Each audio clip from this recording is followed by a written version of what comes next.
Live tonight on American Zombie. Like I say, what's up to everyone hanging out? Got the link pinned to the top of the chat. And of course, do we live in a culture of immaturity?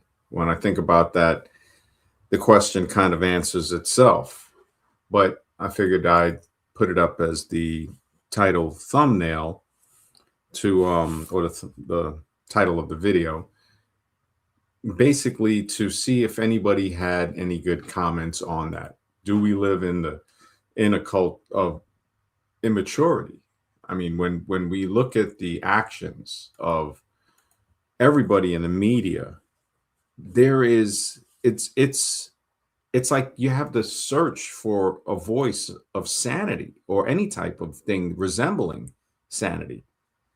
The thumbnail with the so-called president, I guess the puppet in charge or whatever somebody wants to call it, the person that's in the Oval Office, the behavior of the entire cabinet, Vance, Trump, the rest of them, isn't exhibiting the behavior of adults.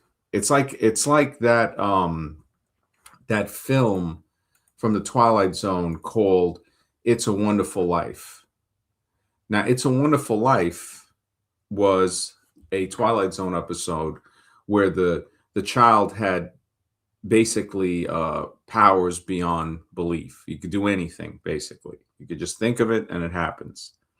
And the adults around him were so scared, they were afraid because he could wish people away.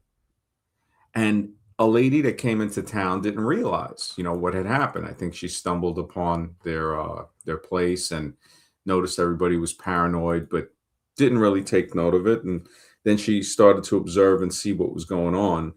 And that episode, "It's a Wonderful Life," if anybody gets a chance to check it, from the Twilight Zone, is very similar to what we see in politics today. How everybody's afraid. When Biden was in, remember, he was threatening people. I mean, how do you threaten your population with hiring more IRS agents? I mean, just to say such a thing. And we know that somebody probably told him to say that because of the teleprompter and stuff like that. But the immaturity to say that, I mean, it just, people, whoever's behind the scene knows the majority of the population that they're dealing with. Anybody can look at a political rally and the answers that are given during interviews. Now they have a lot of, I don't know why, but they're still having Trump rallies. And the lack of dignity, and I mean, some of the other stuff, in my opinion, is just, it's ridiculous. It's ridiculous. Some people, like the guy that asked the question, like, how far would somebody go? How far would somebody go to support Trump? And he told him about, I mean, it was literally to the point of absurdity. And what was that? I think it was Voltaire. He said, somebody back then in history said, if somebody can get you to believe an absurdity, something that's absurd, they can get you to commit an atrocity. And if we look through history, we see that. We see that happening, to where absurd things were said.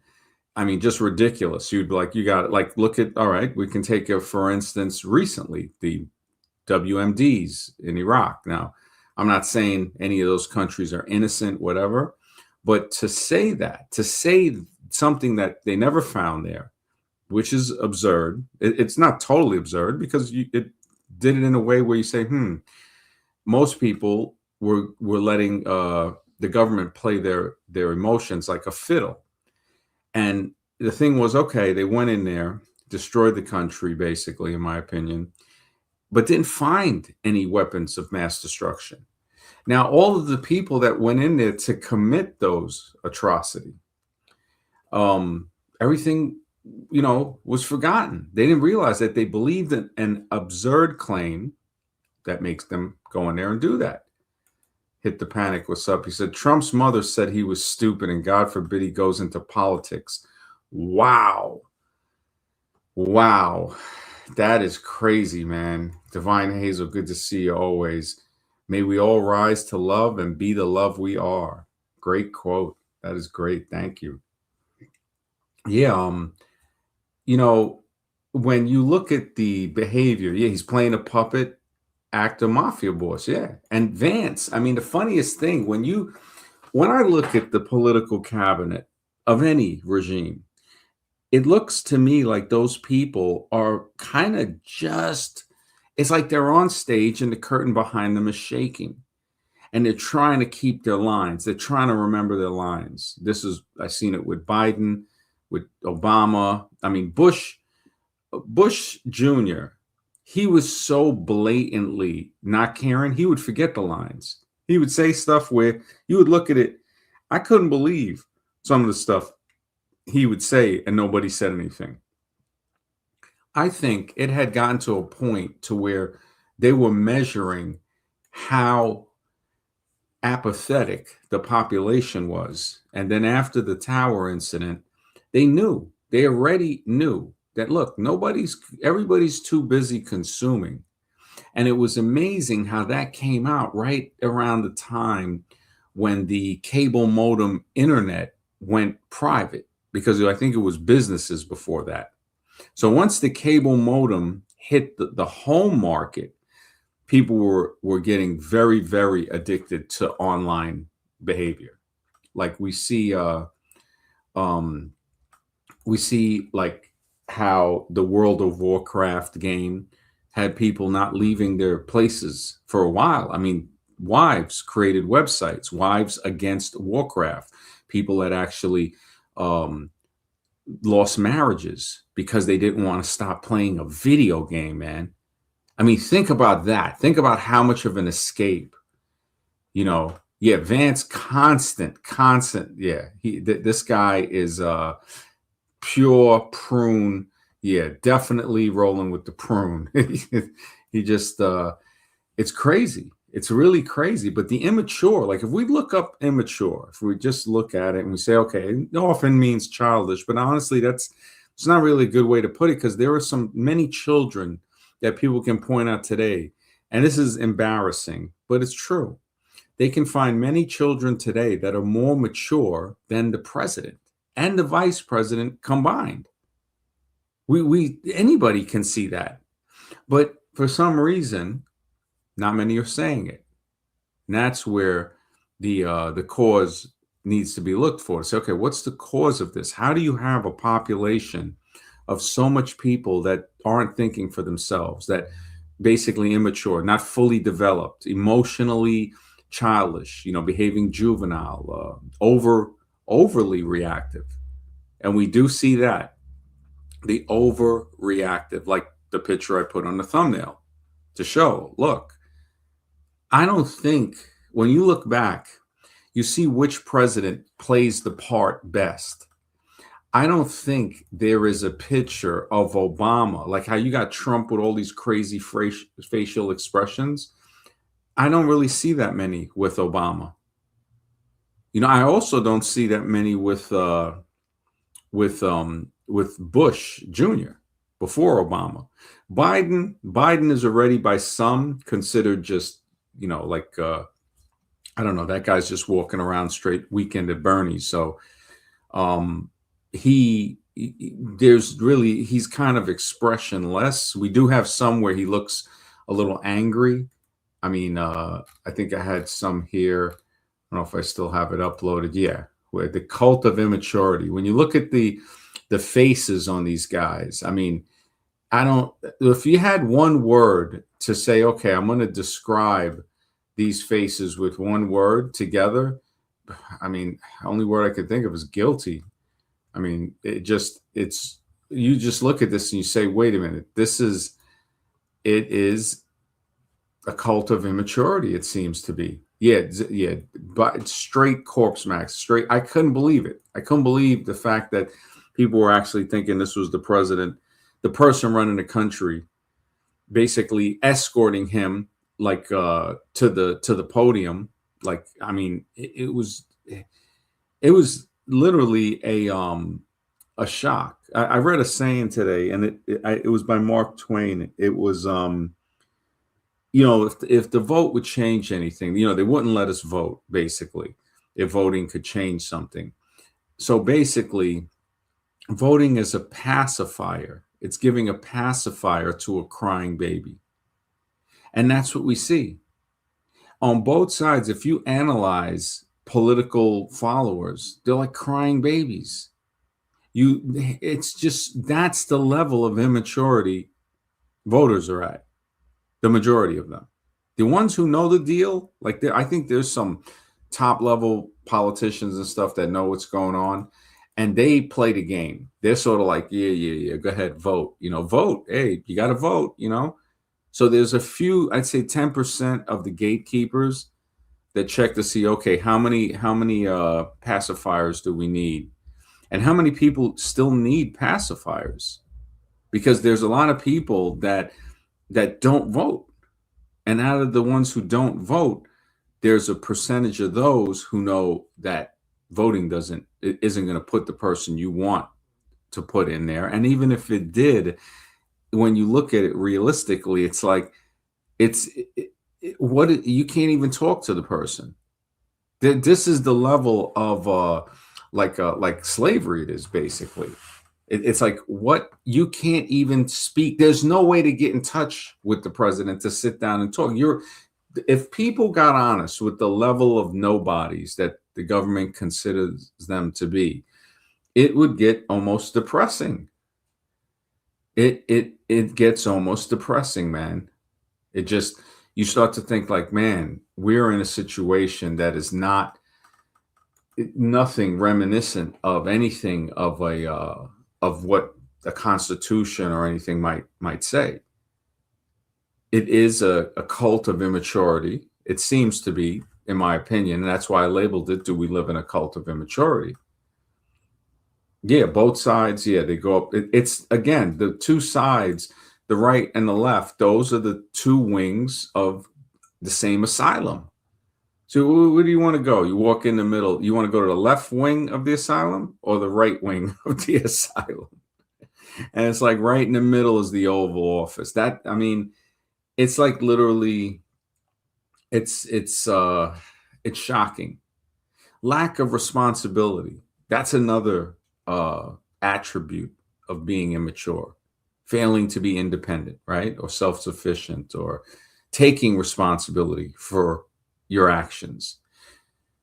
We saw that wasn't the case with all of the stuff that was going on, the bribe, the underhanded stuff that they were talking about, the Stormy Daniels, cheating on his wife, whatever they tried to bring forth, nobody cared about because of the immaturity. There's people that literally, you can find the videos on YouTube. They say that no matter what Trump does, they're still going to support him.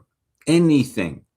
The reporter was asking, he goes, yeah, but what about, ending people or grape or something? Followers literally said that he is not capable of that. He wouldn't do that.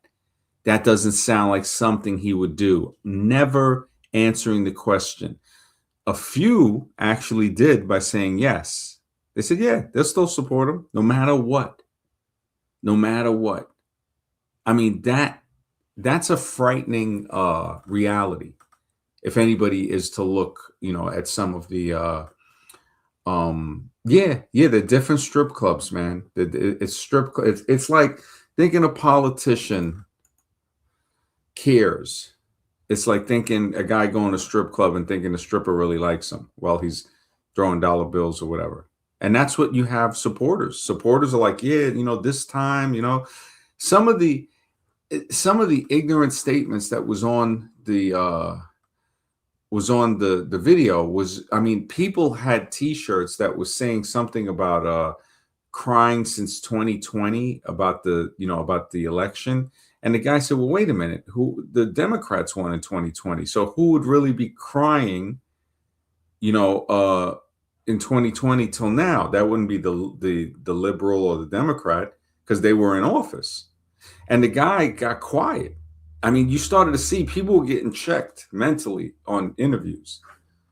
Divine Hazel says most of the Trumps we see in the media are clones. The real guy's in a safe place.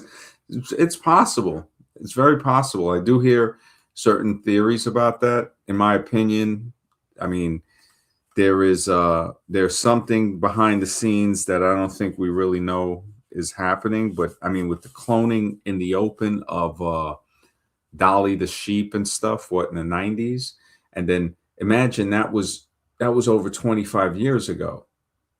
So and they're not stopping. So imagine you could just imagine what's around right now. I mean, I'm not sure if people in society are all people. I mean, why wouldn't they have things like even androids created to where we probably couldn't tell the difference? Or like we said, who knows where the cloning is? I mean, the supermarket stuff and all of that, nobody knows what's really going on.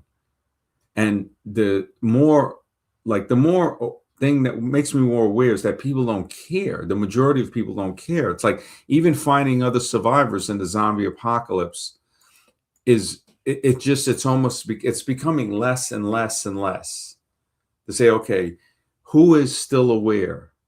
And that daily people are going in and out. They're fluctuating. Sometimes they're aware, sometimes they're here, and then the next thing you know, zombified. And it's okay. Everybody has that little bit of zombie in them. But living in a cult of immaturity where people mentally don't seem to be fully developed and other stuff like that is crazy. Jake, what's up, bro? Good to see you, man. Yo, MD, remember that old Trey Matthews, the old channel, when he said, just when you think you're standing in a room with a bunch of other people who are awake, they're aware, they're not zombies, all of a sudden you just stand there, then they bite you right in the neck. It can happen from anyone. And that's what happens when we talk about Tupac. There's a certain someone that turns into a zombie. Oh, man. Yeah, I can't even. That sting is so painful now. I think some people left comments that, yeah, we just going to leave that. Bite you right in the neck. Yeah, that comes in the neck to where it's just like, holy smokes. I'm sorry I fell asleep. I want to describe some more crap, but I fell asleep last night, man. I was tired. Sorry. It would, if you were awake, Jose popped in the chat. And I said, like, he was saying some stuff. And I said, yeah, you're lucky. Scribe goes, hey, would you let him on? I said, look, for you, if you want me to let him on, fine. If Mr. X or somebody, okay, sure. And I said, but I don't think he's going to come on. I said, because I think he's afraid Jake is going to wake up. Oh, man, if I heard Jose's voice, I bet it would have woke me up, man. Yeah, and I'd have to fucking pitbull to the rabbit, man. I can't let him be coming around here just walking around the yard like he's still a guest. Oh, no. So that's, yeah. Woo! I wish I would have been awake when he was in the chat, man. I would have been. Hold on, guys. I'm going to be out of the live chat for a little while. I got to be texting in the comments. Hold on. Yeah. He was, and I was saying, I said, I'll let him on. I said, but I doubt he's going to come on because I said, I know he's going to be afraid. And he never came backstage, and, because Scribe could let him on too. And, I couldn't believe it. I was like, man, we were having great conversation about other stuff. And Agent Jose popped up in the live chat. Agent Jose. Yeah. Popped up. What was wrong with him? Did he heal? I mean, I'm hoping he was just having a bad day because he got into a fight and got banned. He got rejected. I mean, it was a bad day for him, I know, but I'm hoping he's back to normal. He's, man, talking crap about you, and yo, we don't play that around here. So he's saying he don't like your streams, he don't like your topics. Like, yeah, I love your question. Then why are you here, man? That pissed me off, man. It's the fact that, well, I mean, sometimes you wonder, it has to be something that was brewing. I don't think that happened just over a conversation or two, especially with Jamal. And in the end too. Hey, I hope he's all right. I hope he's doing his thing, and we do our own thing. I mean, it's not. I hope he's picking up girls that steal $300 out of his wallet. I hope he's still doing his thing, man. And you told me that, I was like, what? Yeah, that's a tough one, man. That's a tough one to think that that something like that. I mean, I don't think a girlfriend steals 300 from a guy's wallet. Now, Bro, I've maybe never had any girl, even one night stands, I've never had any girl that I've hooked up with ever steal money out of my wallet. So this was supposedly a girlfriend or a girl he was dating for a while. Like it was a girl he knew. It I wasn't like doubt this was a one night stand. And yeah, I it come was on, probably man. he was probably a regular customer. That's probably what it was. He thought he was a boyfriend. She's like, nope, I'm still getting my money. She, Yeah. He's like, listen, you got to hurry up. I got an appointment at in 30 minutes, basically. But went over your time again. Yoink, here's 300. yeah, it's like told him time. I mean, but yeah, I mean, I hope everything's all right. I mean, the immaturity on that again, it matches the stream. Do we live in a cult of immaturity? And it seems that we do. It seems that the cult is alive and well, and that it nobody is immune to it, because we see people that come and go, and some of them fall into that. They fall into that type of behavior, and I think the only way to maybe try to get through to them is talking with them. But most of the time, that's not going. I haven't seen that to work. It's like they have to somehow. I don't know what type of catalyst that causes the change, because most people will go to the grave and still be immature. We see this like, I mean, look at the president. What, he's got to be in his 70s. Thank you. I love your thumbnail, and I want to say something about that. I hate watching the news, but every once in a while, a thumbnail or a short or something will pop up on YouTube, and I'm like, all right, what's going on in the political world? Let me just take a peek. And every time I'm like, yeah, I would have been better without clicking on that. But YouTube is my only touch of the outside world, my only connection. So President Trump is apparently going to buy Greenland. And I'm like, did Greenland say it was for sale? Did they like, oh, Russia or China's going to take over if we don't buy it, so we're going to buy it? And I'm like, does Greenland not get a say in this? Do they get a say if they get bought or whatever? It's just like, I just thought that was kind of crazy, like a spoiled rich kid walking through the store. I'm going to buy that, and he points to like a person, like, bro, that's not for sale. Yeah, it's crazy. Yeah, it's like I thought Greenland. I thought it was something to do with Denmark. So it's sort of like, I'm not sure if that's the country that, I mean, it's all thievery. Yeah, Denmark looks good too, and I'm like, he's going to buy another country too. Denmark's like a real country. I mean, Greenland's like, okay, it's in the Arctic, but it's still a country. I mean, it's still messed up. He just said Denmark. I don't know. Like, what are we talking about? I have no idea what's going on, man. That's just a funny short I you know thought. what it is? This is to show you how the crookery is. Denmark is saying that they own Greenland. Meanwhile, we already know, I mean, you can't own, I mean, the earth really owns us in the end. And like the natives say, when your bones turn to dust and your blood, the veins in your vein go back to the ocean, then you'll see it's the earth who really owns you. And again, that's part of the cult of immaturity. Wow, I love that saying, dude. That's a cool saying. Thanks, man. I mean, the natives of this continent had such deep philosophy, and they're looking at it like, wait a minute, that's like I could see, when you think about it, they're looking at it like, wait a minute, so you're telling me you want to buy this river, and you can't own a river. And they're like, well, hey, yeah, sure. What do you want to give me? Kind of like when guys sell the Brooklyn Bridge or the Eiffel Tower. It's like, really? You want to buy this? All right. I'll make up some false documents, whatever.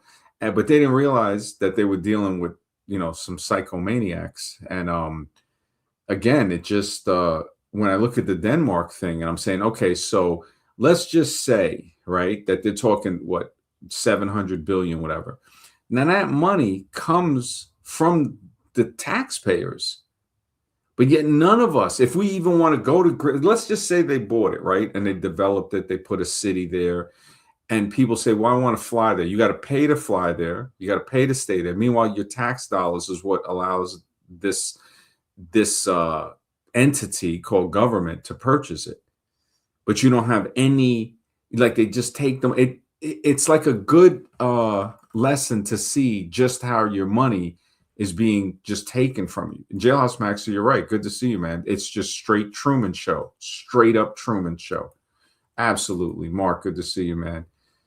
I didn't know. Yeah, it's a dependent of Denmark. Yeah, and again, it's like Denmark saying, "Hey, okay, we put our foot here, so we're going to steal this first."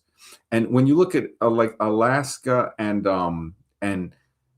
Russia, like there was a Russian thing going on. I think they were saying America bought it off the Russians for like 7. It's like, wait, there were people there, and anybody can look it up. I mean, the Russians were just killing the Inuit, which they call the Eskimos, just for being there.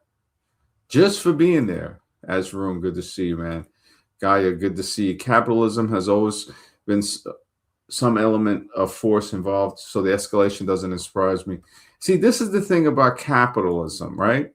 Calix, oh, sweet baby Bronson. Holy smoke. Calix, good to see you, man.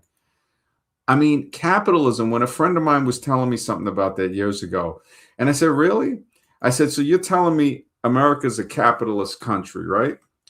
And he doesn't like to be wrong, so we already know he's not really right. It's like, I mean, the ego problem with him is just crazy.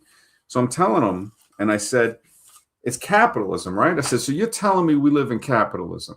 I said, it's capitalism for us. If we start a business, whether it fails or succeeds, it's on us, right? But if the government, if a bank, right, if it was capitalism, banks would have failed. All of the mortgages would be forgiven, and then it would be reset. But no, they took the people's money and bailed out banks. That's not capitalism. That's basically dictatorship. But with a brain dead population, nobody talks about that. As Rune, thank you, brother, for the support. Always, bro. I appreciate it, man. The techno-feudal crony capitalism. Well, we can put those words on it, or we could just call it what it is: dictatorship disguised as democracy. Denmark's Puerto Rico.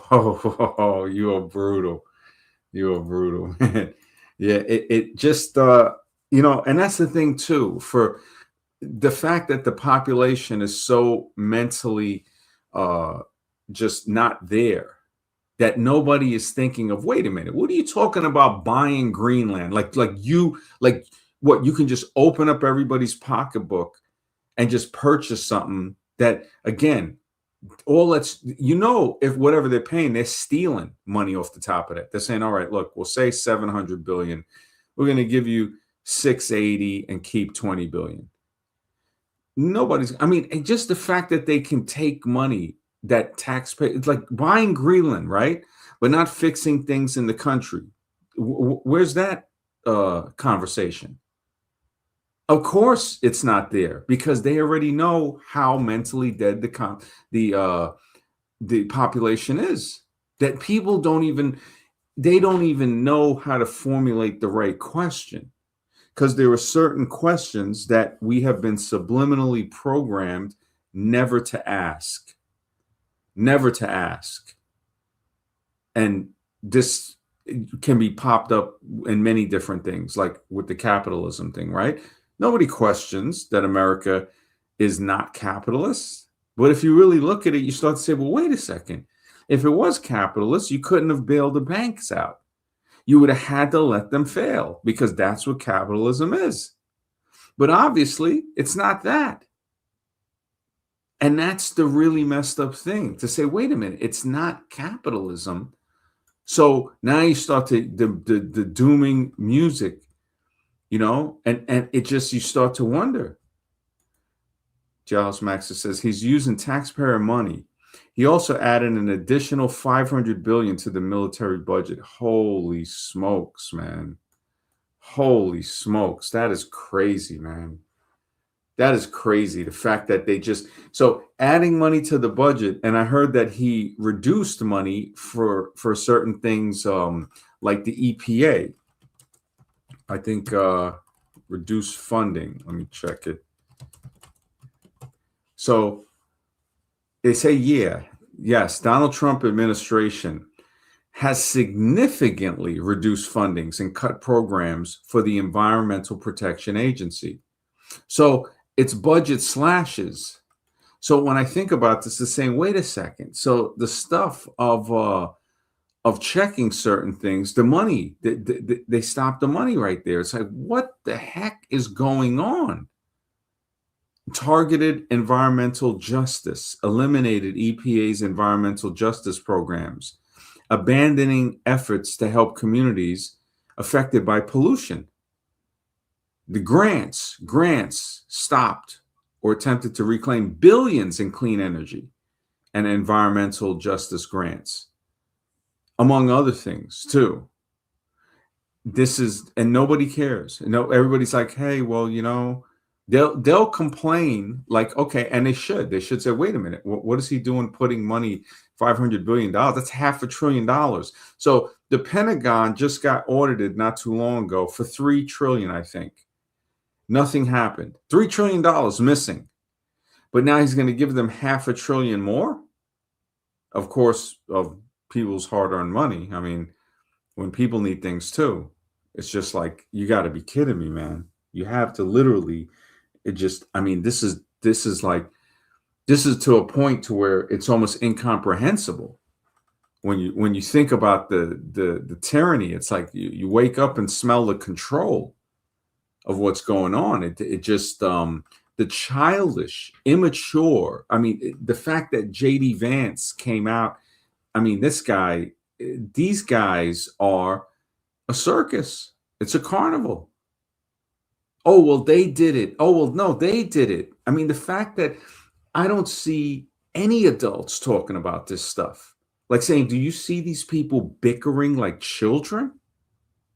And the saddest thing is they're raising the next generation, we already see, into this. They're getting it embedded into them.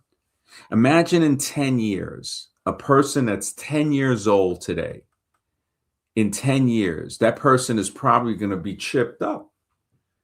It's probably going to be all type of digitized to where the way things are right now, so 2026, 10 years, let's say 2035, we already know by 2030, they've been talking a lot of stuff.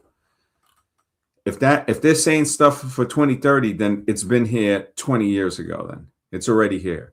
So they're just planning on, okay, when they're going to release it. When are they going to release it to the public? When are they going to release this new form of control? Yeah, stealing taxpayers' money, and to fund useless wars. Exactly. It's really, really sad, bro. It's really sad. And there's some type of conflict. It's as if they want that, man. Trump is the final boss of grifters. Yeah, doing what the overlords. Yep, anything for that bag, man. Anything for that bag. It's so sad, man. It's just so sad to think about that. Like, wow, these people actually believe in this, and that's the saddest thing too. To think of how the average American really believes in this. I mean, they had one guy interviewing Trump supporters. And they were just like so supportive of anything. And I'm saying to myself, I'm like, how could people be this immature or this unknowing or this unaware, underdeveloped, basically immature, not fully grown, or developed. So it's underdeveloped, basically, and showing, right, an emotional or intellectual development that is less to someone that's younger. So that's another definition of the immaturity. Yeah, MAGA is a cult, man. It is truly a cult. I mean, when I look at but MAGAs are like the level of cult on MAGA. It has superseded any other cultish political thing. So so immature in a person. So I said, let me just type it just to bring a little more clarity. So the mental, it lacks the emotional, the mental or social development. Of course, we don't see the social development. We see something always trying to turn society into into like a, a us against them, to where you have some of society against the other side of society, and maybe a small percent that don't participate. But when you think about the political thing, you'd be surprised. You'd be very surprised to see just how many people still believe in politics. Even though a person doesn't vote doesn't mean they don't believe in the system. They'll say, oh, well, they're not going to vote, but if this guy wins, he's going to make a change. That's when you're not talking to a serious person. That's when you're talking to a political zombie.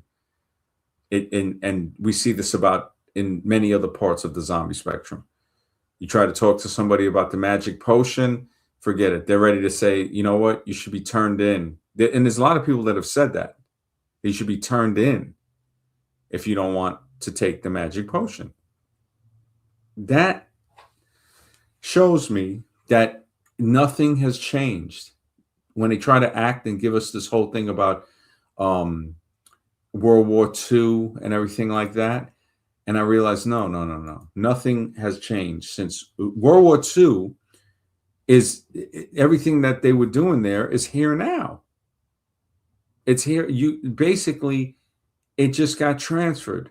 The more I look at it, the more I start to say, man, this is just, the control level, it just keeps growing and growing. But what's worse than that is the apathy. The fact that people don't care. Because if you don't care, then now, how do you even begin to solve anything? You don't care. So, and that comes from also being demoralizing a population to where they basically they don't want to do anything. And what was it that Dr. Jose Delgado's experiments did? It would induce apathy, it said, in the monkey. Aggression or apathy. So apathy, basically sloth. Dr. Jose Delgado. I don't know if they probably because I think it was the monkey experiment.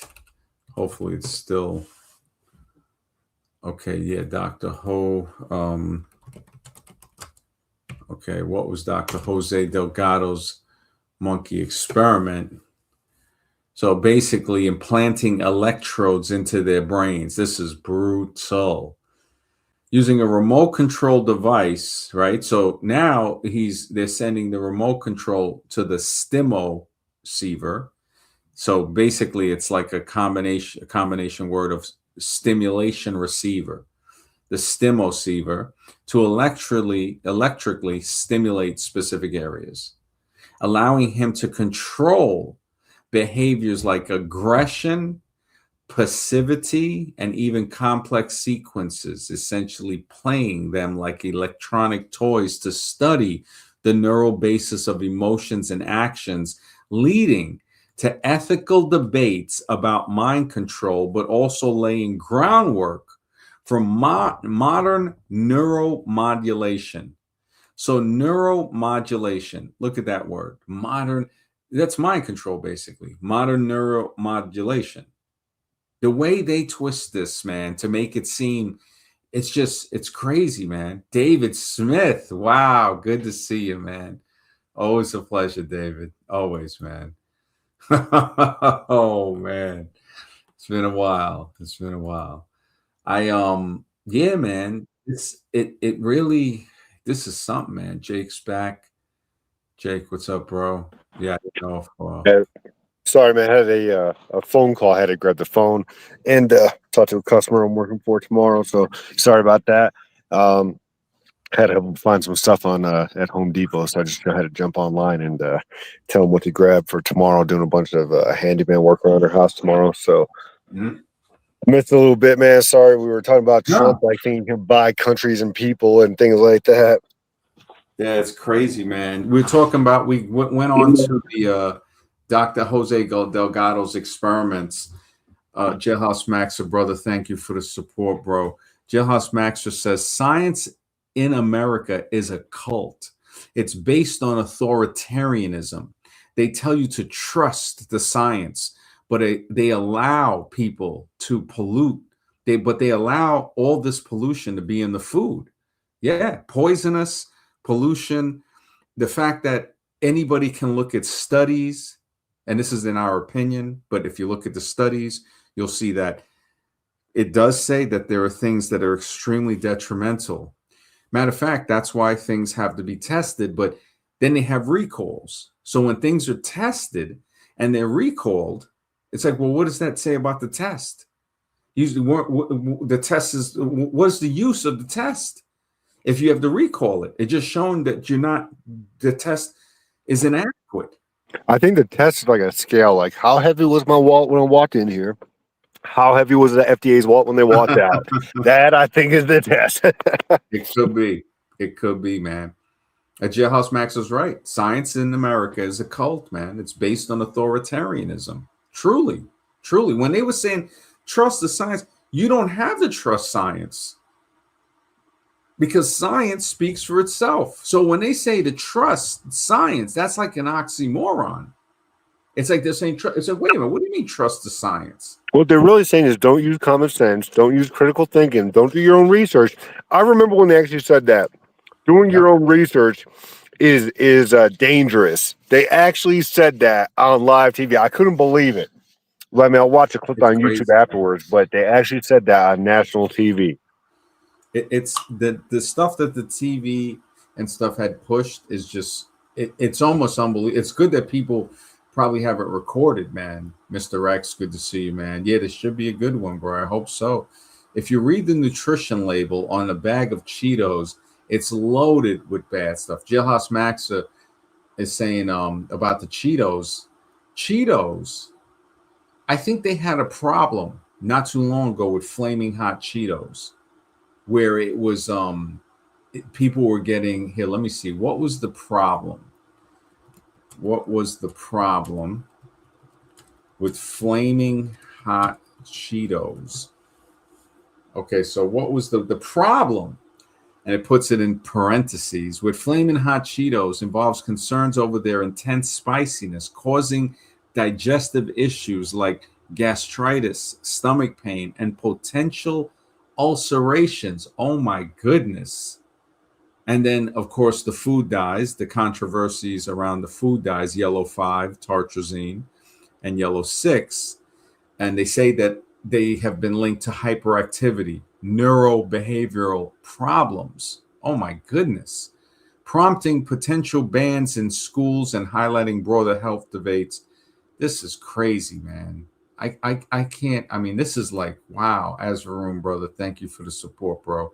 Much appreciated. We got the link pinned to the top of the chat. If you want to hop on, man. Yeah, Doritos, man. I just those are so drug. It's like amazing, man. It's just there's a little bit of something in those spices, man. I gotta tell you. Oh yeah, man. Yeah, it's like, what do you think kids should be snacking on school? Like an orange or a tangerine or apple, a banana? No, give them some flaming hot Cheetos. It's disgusting. Get them addicted to this, horrible, just bag of chemicals. Get them addicted to this young. That's what we need. Yeah, it's crazy, man. When you think about the fact that that there was a school, I think in Wisconsin or something, that they switched it to all natural, got rid of the soda machines, put in juice machines, stuff like that. And then the next thing, what happened was they said the kids started behaving better because they were required to come to the school to have breakfast, so they would know kids were being fed. Because if you didn't eat breakfast, they would, it would affect your performance. Jailhouse Max says, as long as it's approved by the FDA, it's fine. Yeah, it's crazy. Everything that's been recalled, I would say it's always been approved. AC from Casey, brother, good to see you, man. He said, every time I come here, Jake, the official employee, is here. Oh my goodness, yo. Jake, he fell asleep the last time, AC. It's like, I think it was Scribe, Mr. X, myself. Jake was on. But yeah, we've had It's been some The crazy official employee. I like that. stuff. That's a good one, man. It's good to see you, brother. Always a pleasure. Yeah, man. And that was the thing when we were talking about before with, you know, about some stuff that happened with people on the stream, and I think AC was on the stream that time when Jose had Scribe brought it up. I had forgot about it, and he said, "Yeah, he just automatically attacked them for no reason." And it's like that red flag should have told me right there something was up with that. And Yeah, he was probably eating a bag of flaming hot Cheetos earlier that day. I mean, the fact that they had something going on with the the thing that he was saying, he got into an argument and stuff, because when AC from Casey had jumped on a stream, I think it was over a year ago, I think, easily, and Jose just attacked him, man, and we were like, bro, AC from Casey's an OG. He's been here since 2020, since the beginning of the other channel. So it's like, what sparks this? And we had to kind of like, even AC was like, yo, what's up? So that red flag should have said a lot, because when Scribe brought that up the last time, I said, yeah, I said that's something that needed to be addressed at that time. But again, there's a difference when the dog bites someone who's a stranger in his backyard first time there. Then when the dog attacks his own family, yeah, it's time to put old Yeller down. So Agent Jose, we had to give him the old boot, the old flush, the old.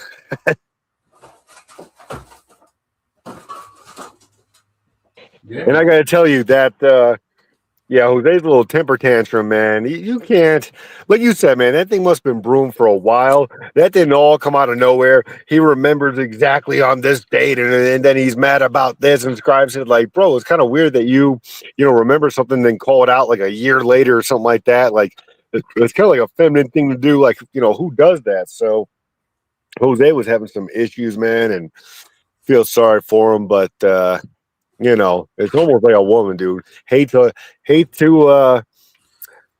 you got to go, but I love to watch you leave. I mean, something like that, man. Because he left with a bang, and it was entertaining and funny.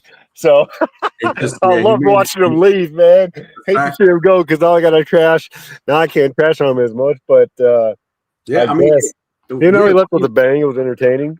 Yeah, I mean, it just we'll send him a consolary. What was it? I think it's we'll send him an extra box of Pampers. So just it just and it's nothing against, like Mr. X is saying, it's nothing against Jose personally, but I could not stand his rambling on and on. Yeah, a lot of people had talked about that. I couldn't stand his monotone voice that would put you to sleep. That's all I couldn't stand. Definitely straight NyQuil. Yeah, look at NyQuil. That's a good name for his voice, man. Oh my goodness! Not only did he speak super monotone and boring, but he also talked about boring subjects too. There was never anything interesting that he would say. Oh man! Immediate sedative. Immediate sedative, man. I like that. It's just like, well, yeah, man. It's just, and that's amazing, because Scribe brought that up last night, and AC from Casey hops in the chat. That's amazing, bro. I bet his girlfriend says the same thing, man. Jose slips in, and it's an immediate sedative. No, I don't even think it comes to that. And again, it's all in good fun. Oh my God, Mr. X is brutal. Jose, the sleeping pill Marquez. Holy smokes, that is, you're crushing, man. Yeah, it just Jose sleeping pill Marquez. I don't like it.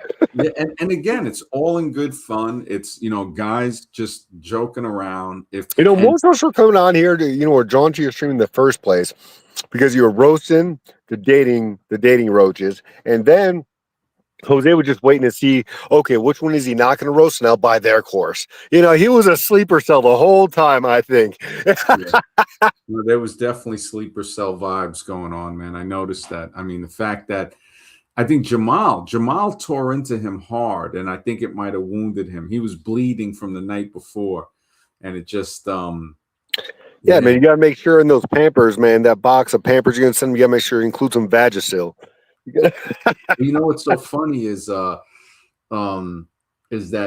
when he wanted to, like, he was in a chat yesterday. I said, yeah, I said, if he comes on, I said, and Jake wakes up, he's going to like attack him like a pit bull attacking a stuffed toy, and just the stuffing is going to go everywhere, you know?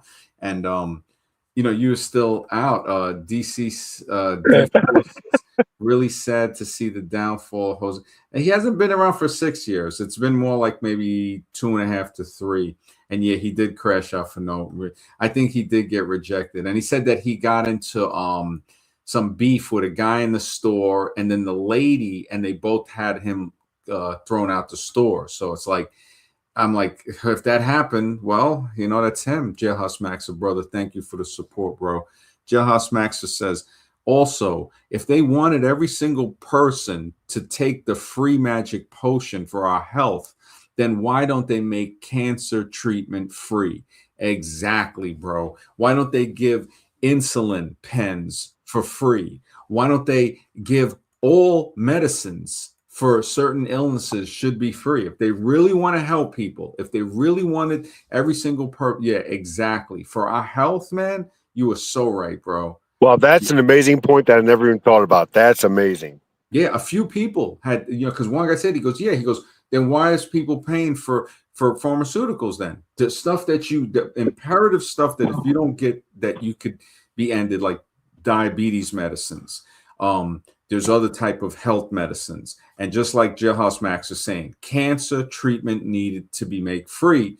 And that's absolutely, you got a very good point with that. And Mr. X is right too. It's too much money to be made. I mean, oncology, I have a friend who's a medical doctor, and the stuff that I remember when people would come in with cancer, and he would put them on like a lettuce diet, like so vegan, it was like bland to the point where you're not fully starving yourself, but you ain't getting no like junk food pleasure ever again. You're gonna have to eat plain, because the body feeds on certain things that you eat. The cancer, sugar, of course, is one of them.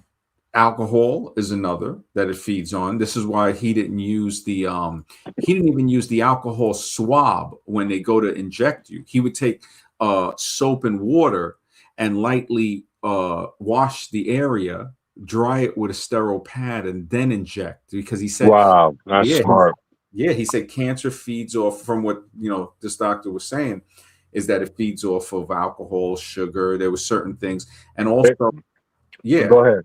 Yeah, you have to eat certain things if you get diagnosed with something like that. I mean, now there's a big, people are really doing a lot of research now, and they're starting to see things that people didn't see before. Like, say, wait a second, if you eliminate these foods, it kind of prevents the remission from popping up again. But like Mr. X is saying, the money in it. I mean, the fact that people have to be careful about what they say about it.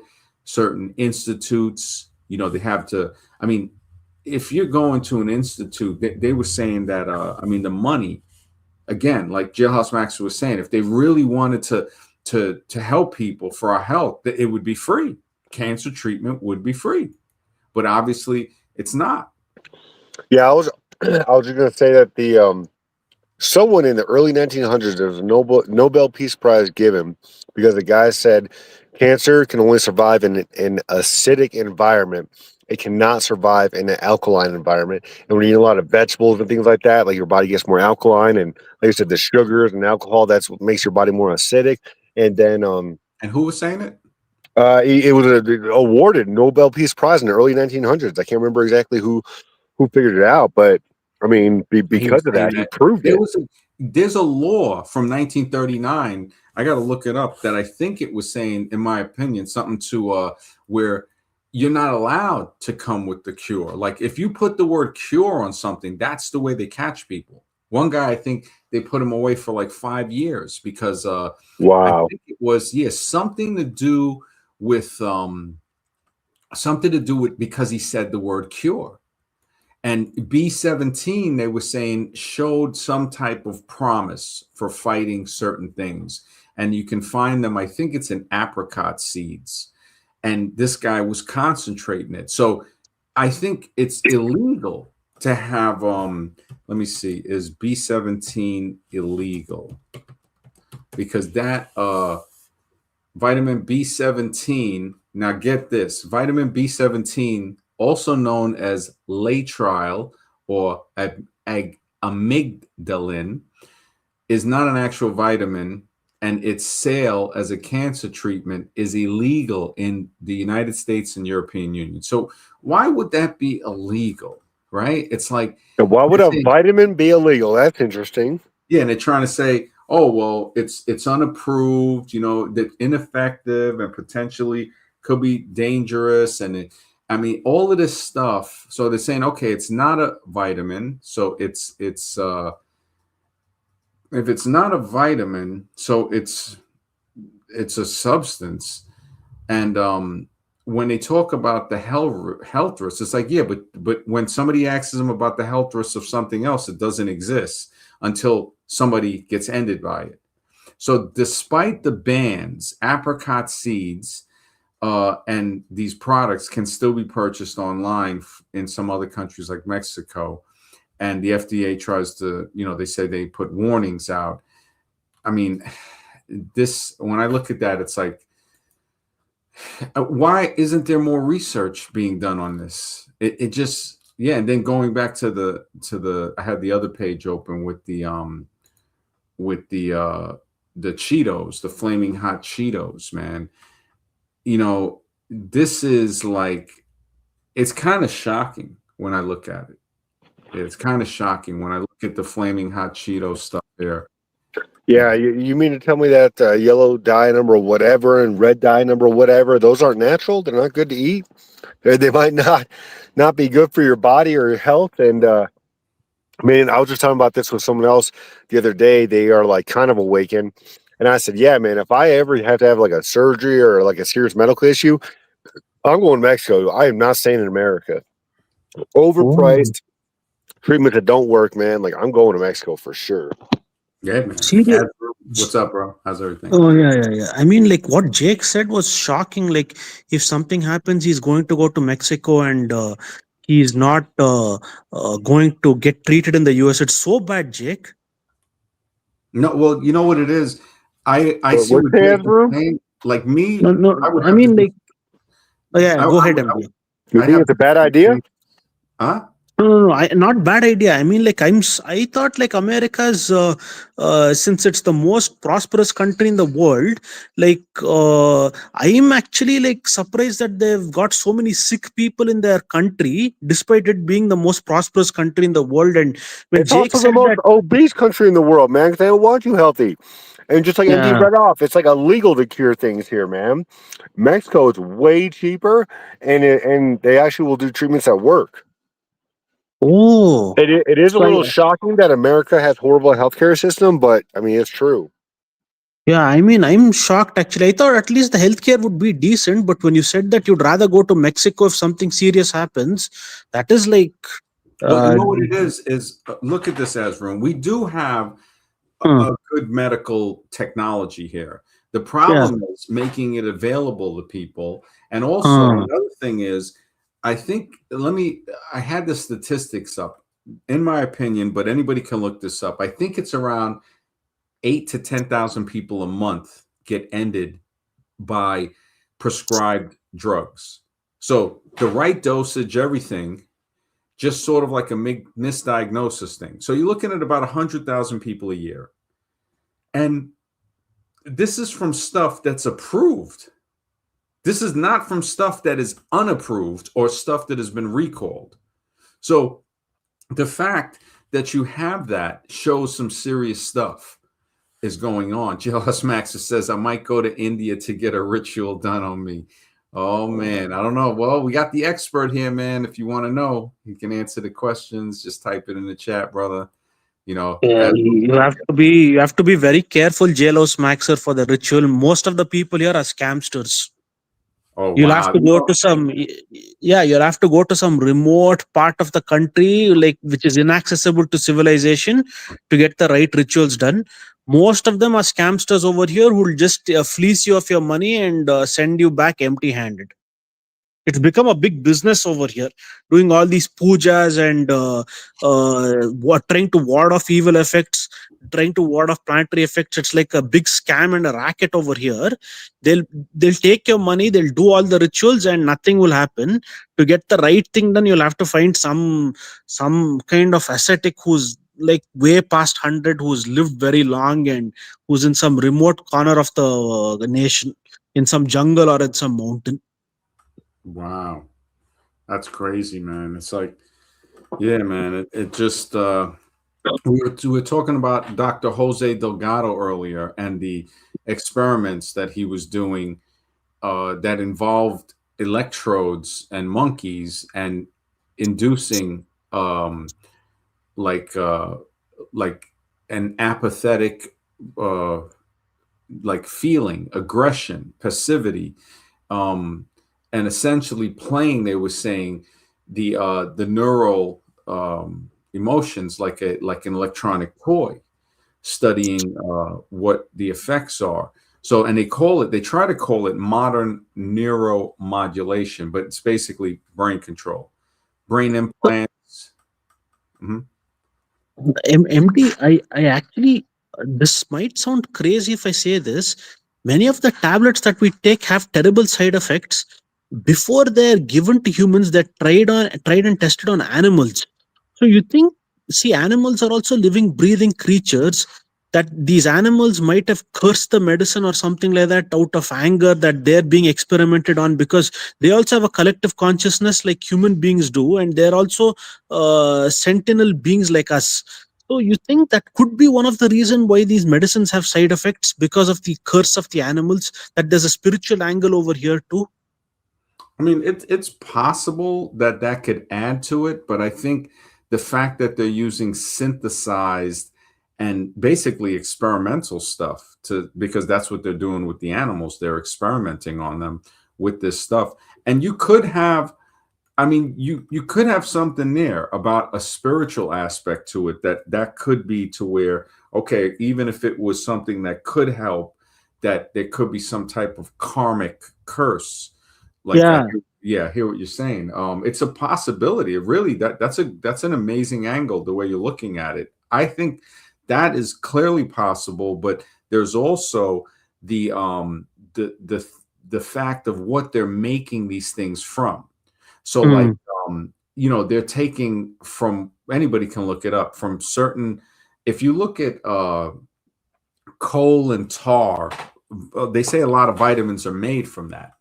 So let me see. Porta potties. There was a thing.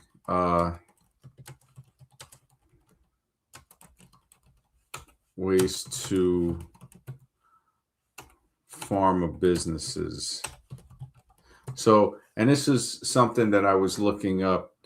They're saying, while most, now this is something that I think anybody can find the video on YouTube with this, where they're saying that porta potty companies sell the waste.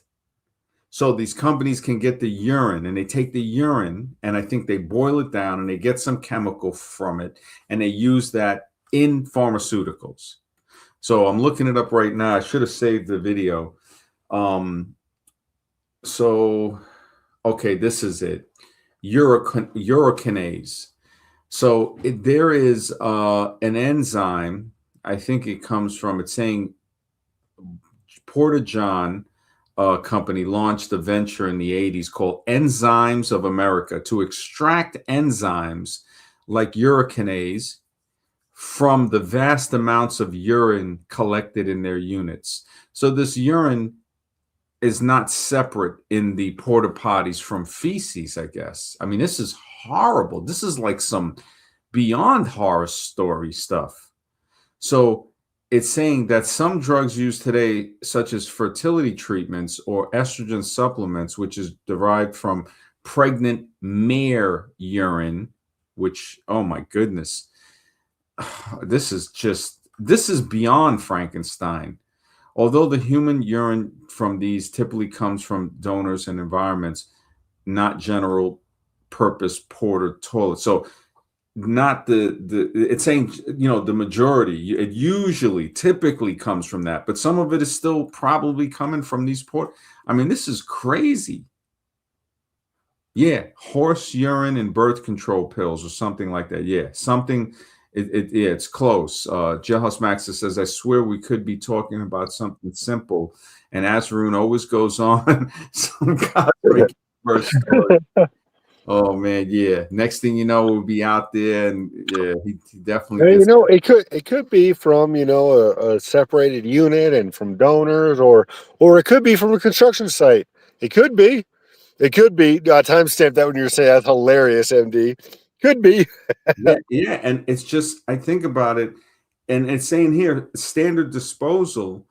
It's saying where it's treated and processed like other sewage. So while it's not widespread standard for all portable toilet companies to sell their urine to pharma businesses, the concept is not entirely fictional. So that means it's real, basically. So it's not totally unreal, fictional. What? And the practice of recovering useful components from human waste is a niche but growing field focused on sustainability. This is crazy. This is freaking crazy, man. It just, man, the stuff, if people only knew, it just, yeah, Kevin Trudeau, I think they sent him away for like 10 years because talking about natural cures in his book. Yep. He just got out too. He got out not too long ago. He did, I think he did 10. So who did? Kevin Trudeau. He used to always have the infomercial about a book called Natural Cures They Don't Want You to Know. Oh, Yeah, you said that last name I know is related to the Canadian politician. So yeah, he has the same last name as the politician. His name is Kevin Trudeau, but they put him away for 10 years because I think they made a lot of money. He made like about $100 million, and they were saying he owed 30 million and he didn't pay it, and he went and did the 10 years. I mean, yeah, it's like, it just when you think about it though, Ashar, a more cost-effective way to do, oh my goodness. It just yeah, it just but now when I look at it, because that was a story, the Jose Delgado, see, and this is the thing, the brain implants that they put, and they're doing this with wireless technology. There's no limits now. The behavior control, what they're saying on his experiments, aggression and passivity, stimulating certain areas could induce rage or an extreme calmness, even teaching a monkey to stop an aggressive cage mate. Wow. Automated behaviors. He could trigger repeated movements like turning and walking. Oh my goodness. And this is not current research. This has been done decades ago. The goal, and of course, they're not going to tell us the truth about the goal, but it says to map brain areas to specific functions, emotions, actions, and explore controlling behavior. Oh, yeah, I love the way they put the word explore and explore controlling behavior. So basically the goal was to control behavior, basically. Oh no, it's to explore controlling behavior. It's not about controlling behavior. Well, what are you doing? Well, we're controlling behavior. So, why did you put the word explore? Well, because we don't want to make it seem like we're just out to control your behavior. Okay. And it says with an eye toward treating mental illness. Of course, they got to bring that in. Of course, we're doing this to help people under that disguise now.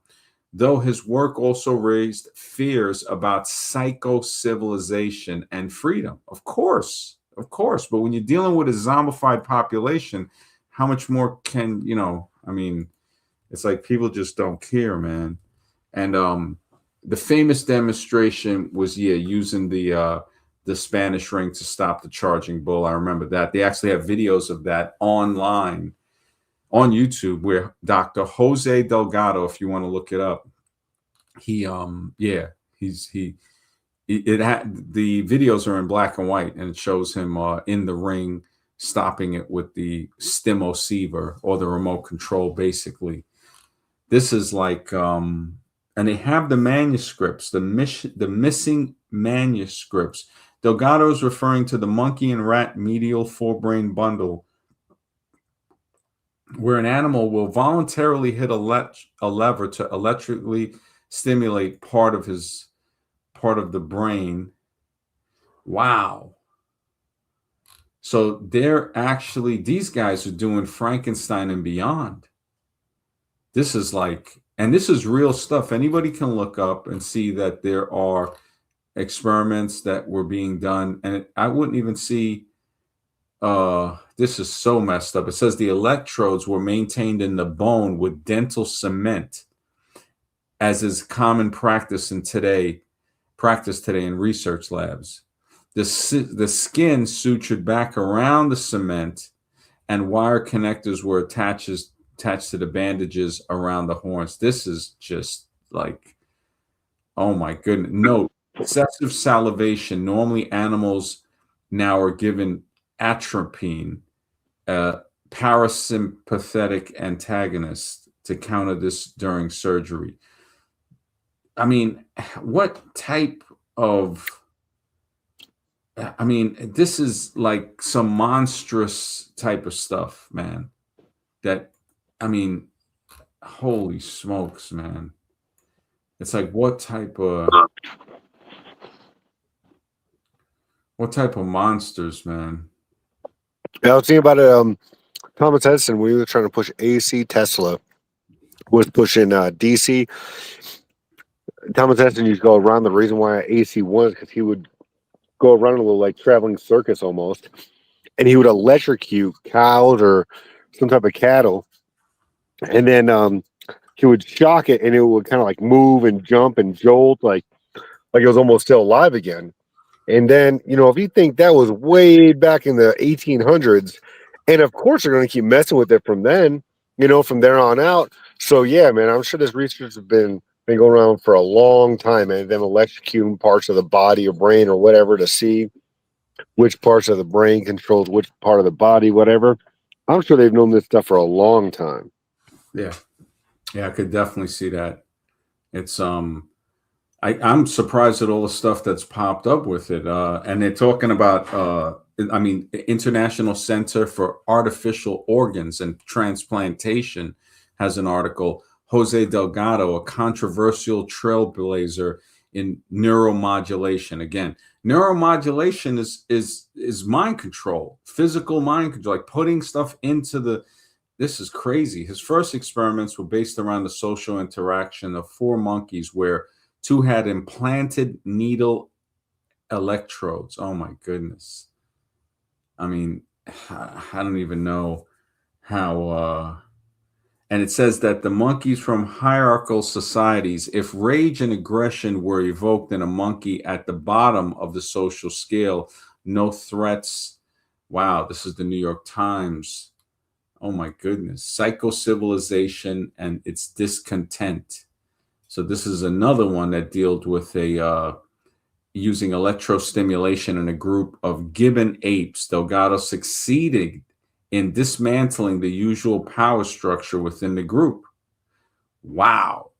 So, I mean, the amount of stuff that they're doing is just crazy, man.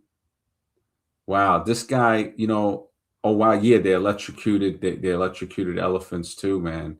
Yeah, I can't believe, when I think about, I guess Mr. X is hilarious, bro.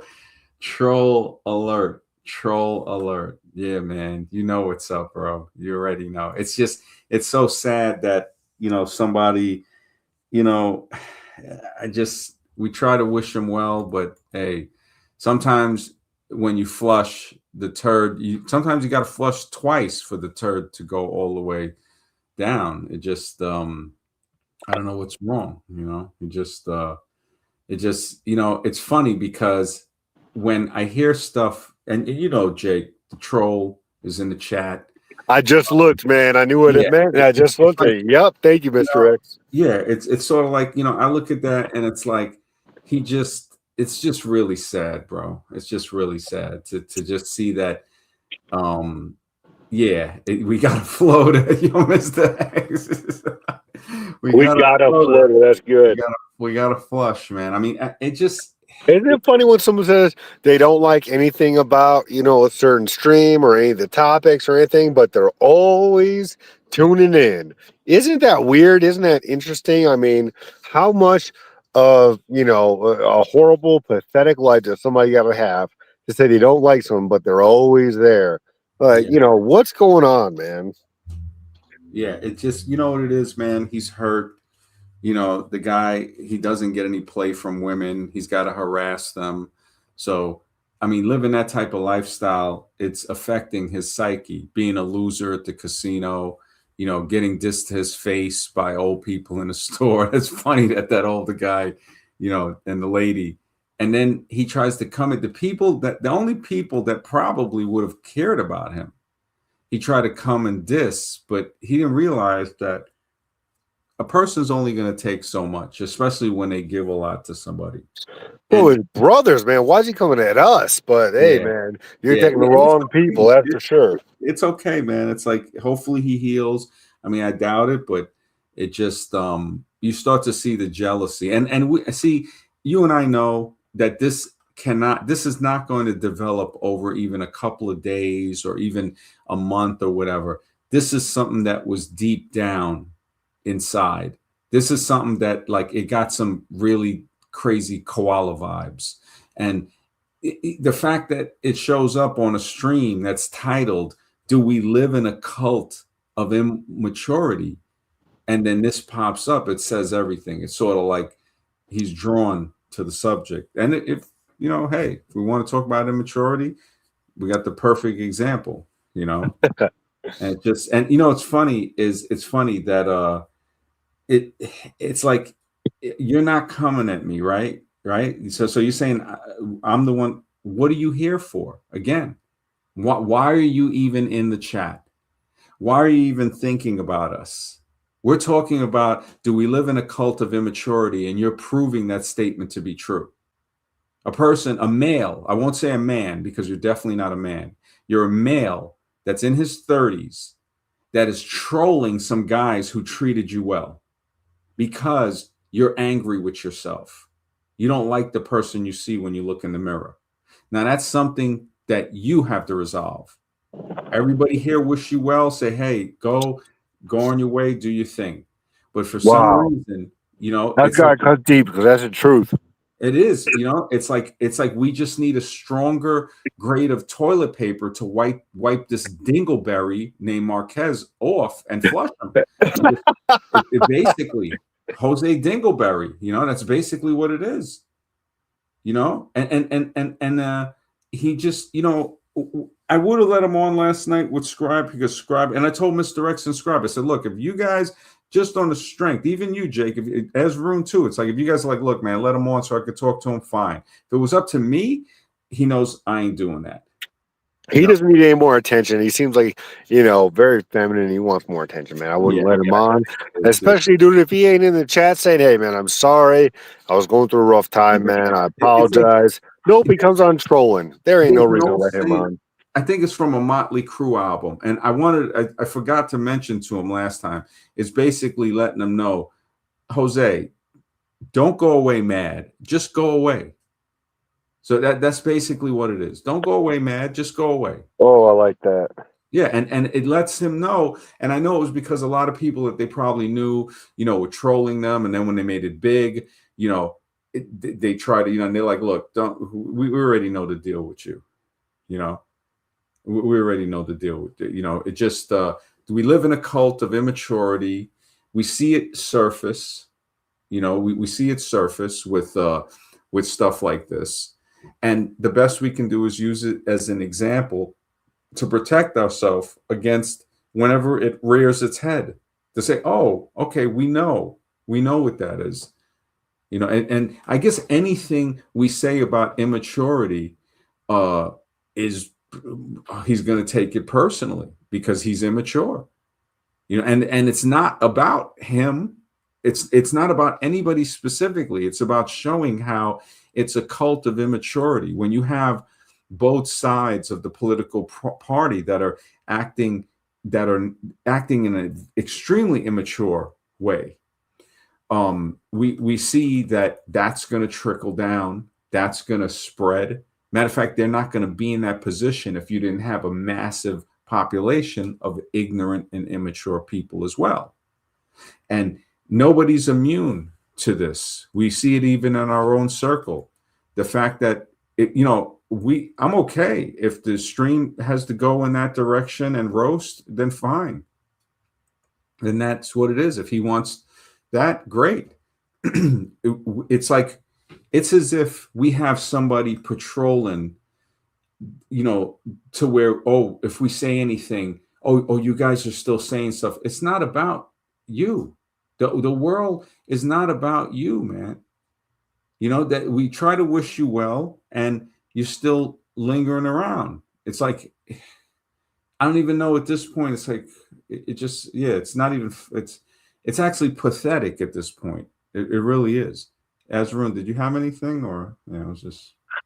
MD, my battery is very, very low. I need to go and charge my phone. Is it okay if I can come back within half an hour? Before you leave. Yeah, before you leave, tell us about Jose. What do you think about this whole deal with Jose? What do you think, Azrun? I mean, like, I'm not a person who's got any grudges with. Yeah, we don't want to. I just want Jose to come on top so that we can talk and resolve the issues. That's it. Like, one thing I didn't like was when he said soldiers, that you guys in uniform were cowards. That's one thing I didn't like, because without the soldiers and the farmers, the country cannot survive. Like, they're like the backbone of the country or any nation. Their sacrifices should be respected. But other than that, I want Jose to come up, and we've known him for a long time, and I just want to talk with him and resolve the whole thing. That's all. Yeah, you're being really nice, man. But charge your battery, man. You're always welcome back on. Me personally, on the strength of you guys, it's cool. Me, if it was just me on the stream alone, he's not coming on with me. So I don't want him on. Yeah, if you don't, not until he apologizes in the chat, but he's still got an attitude. So we don't need him coming on here trying to talk crap, trying to whatever. He still hasn't seen the wrong in his ways, so he ain't ready to be, welcome back to the stream. When he admits his faults, when he apologizes, admits he was wrong, and maybe he can come back on and apologize to us and everybody in the chat for acting like a troll to his brothers. I mean, he had a rough time, and I do believe in second chances, but I don't think he's ready for that second chance yet. And I don't think it's safe to even have him on. It's kind of like, what happens when a snake sheds his skin? What happens? It becomes a bigger snake. So it's like, I don't see having him back on. I mean, on the strength of other people, Mr. Rex, thank you, brother, for the support. He says, this is how it's done, Jose. Mr. Rex, man, you're great, bro. Thank you, brother. And it's true. You see, Jose, he's showing you right there. That's how it's done. The amount of stuff that we've embraced, and then what is it repaid with? Alexis, good to see you, brother. You know what's up, bro. Let him on for a bit. Yeah, if he wants to come on with Jake here, I know Jake doesn't want to talk to him, but Jake, I can understand what Jake is saying. He does have to apologize in the chat, and I don't think he's man enough to do that. And I was going to let him on last night. Jake was asleep, but I guess Jose kind of got a little, scared. But I'm looking at it as safety for the stream, because I just don't trust him anymore. I don't think I ever will. And Jose and Jamal, Jake and Jamal on to talk to Jose.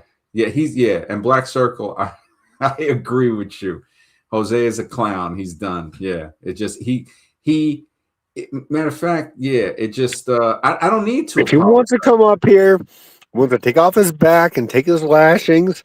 But me and Jamal even better. Yeah, but really, I don't even really want him on, because I think he's in koala category. I think he's going to try to when strike he to when he stream. was saying things about you and stuff like that, it sounded like he was baiting you to Yes. cuss or go crazy like the old streams. And man, you were so smart that you didn't fall for his trap, because I was pretty mad about it. But I thought like he was trying to bait the stream, because you're getting ads now, man. You're making money now, and so I'm careful on what I say now. And I thought Jose was trying to bait you. That's why I was just trying to lay low, because I was gonna go crazy. I was like, hey, I don't want to ruin the stream. No. I already got in trouble one time, on the stream for cursing or saying the acronym, actually. So. Yeah, no, it's cool. Yeah. We learn. It's like, I look at it as, I'm not even like looking for an apology or anything, because I don't think there's nothing to talk about anymore. I think he needs to move on and go. If you don't like the stream, then just move on. I mean, what are you going to apologize for? Then come here when you didn't like it in the first place. So if you don't like it, quit stalking us, man.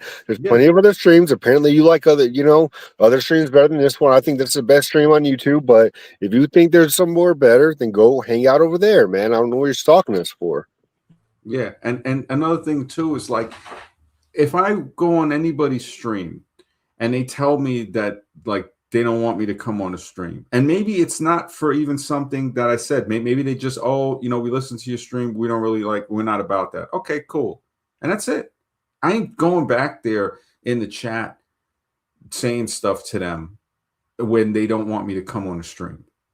That right there shows me some desperation. Now, if a guy is going to do that, right, for other guys, like us here as men, right, imagine what type of predator this behavior will create when he's trying to talk to women. So if we are having trouble getting rid of this, right, think about that. Women are probably getting stalked by this creep, but they're not men like us that'll turn around and put our foot somewhere. It's like Jose and Blue Age got more in common than I thought. You know what I'm saying? If he's saying, you're in New York, you're a hooligan. Okay, a hooligan, right? Isn't that somebody, like, why would you want to? Yeah, it's Chihuahua behavior. This is hilarious, bro. You're right. It's straight Chihuahua behavior. Yeah, that's good. That video clip is hilarious, man. I still remember. It's just straight. I don't think I got it uploaded anymore, man. That clip was so good, man. Chihuahua, yeah, I should have kept it up, man. Oh, it was so perfect, man. That clip was awesome.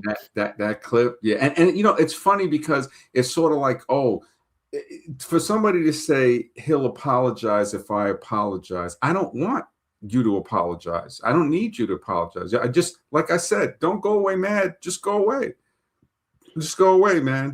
But the fact. Yeah, I think maybe I'm being too hopeful. And this is the thing. The only thing about it, Jake. Why would another man harass other men like this? Now, one, of course, we already know, closet. We already know, sus. So we know that. Now, we needed to hold the truth hostage, the boys. Closet. Yeah, and I'm not, and I'm not saying he is. I honestly, I don't think it is, but anything can surprise me. I don't put it past them. I think it's more of having a childish. It goes perfect with the title. A cult of immaturity. It's a childish, immature way of looking at things. Instead of being a man and saying, hey, you know what? All right, these guys are doing their own thing, and it just, when I think about it, it's sort of like, okay, this is where he's at. He's not grown. He hasn't developed. I tried to help a person that wasn't fully mature, and that's something that you can't do. That's something. It's like when you pick a fruit that hasn't ripened. It's funny, no pun intended. And you say, okay, like an avocado or something, or just say a potato or some type of fruit that needs to be ripe before you pick it. It has to at least be at a certain stage. It's never going to mature. It's never going to come to its full fruition. And that might have been what happened. But I think what's even worse than that is that the plant thing. It could have been planned from the beginning, because a lot of people, for some reason, they don't really want to, they don't want to be cool. Like, it's like I said, what happens when a snake sheds its skin? It becomes a bigger snake. That's what it is. And see, that's the thing. The fact that he's trying to turn other people against me and to turn me against other people shows you his true colors. It's like that song by Cyndi Lauper, your true colors shining through. But in this case, it ain't from the good thing, it's from what it is. It's his true colors shining through. It's like, wow. So he was just talking, apologize, all this stuff. Now he's trying to, oh, well, you had a disagreement with Mr. Fine, great. But guess what? We're cool now and you ain't. And that's what it is. That's what it is. It just, we resolved, everything's cooled. It was a misunderstanding. And Jose just constantly I'm thinking it's maybe an IQ thing. Maybe it's something to do with that, because if you're to mature, and it's not an IQ like a test, like getting a grade, but it's the intelligent quotient, the amount of common sense, basically, to say, look, man, it's like you're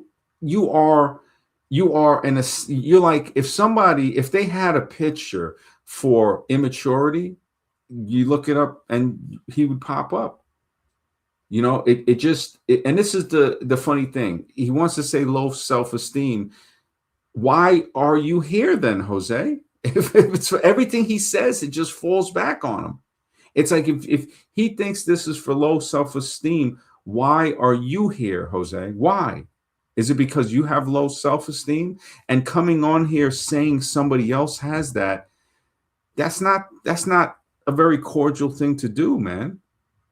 The best thing I think I could do is try to explain to you, maybe one day, maybe, I don't know if you can find your father. I don't know if you're in touch with him or if you guys still talk or whatever, but you really need to try to find out who your father is and try to talk with him and just say, look, Dad, tell him that you need mental help, man. You need mental help, that you turned out to be a piece of garbage and that you betrayed the people to help you. And now you come back, acting like we already know. You come back slithering, and we know what you are. That's why I don't want to let you on the stream. Yeah, and I think that is it. I think, Jose, yeah. But remember, Black Circle, what's that old saying? A drunk mind speaks a sober heart. So if that's the case too, I'm still not angry with him. I'm saying, look, if that's the way you really feel, if that's the way you really feel, then why are you here? And I think he kind of caught it. It's like on the stream he was on that he finally left. I think I had to say that a few times. Yep, drinking reveals who they really are. Who they truly are. It really does, man.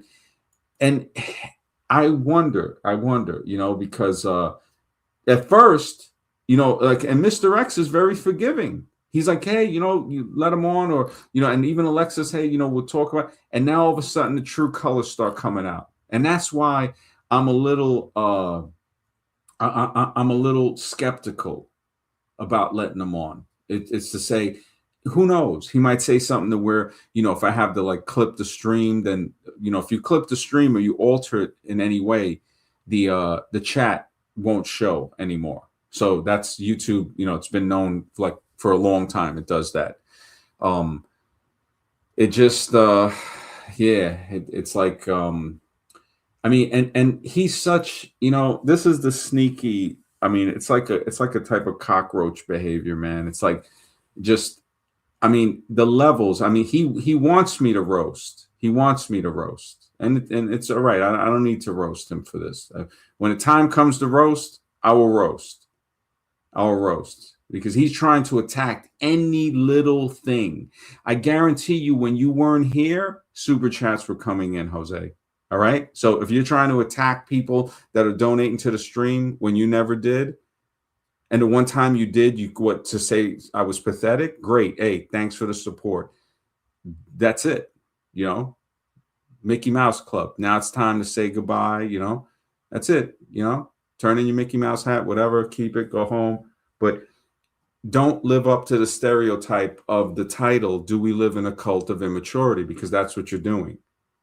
That's what you're doing. Maybe, like I said, one day you might, mature. I don't know. I don't think so. I wouldn't bet on it. If people betted on that, I would bet against them. I would say, no, this guy's going to stay. He's going to stay like this forever. He's always going to be vindictive. To do and say what you did to somebody that I never did anything wrong to you, that tells me everything. I have come to a point in my life where you don't seek revenge or anybody. And I came to this point a long time ago. When you stab me in my back, right? I don't take the knife out to do anything to you. I take the knife out to cut the cord between us.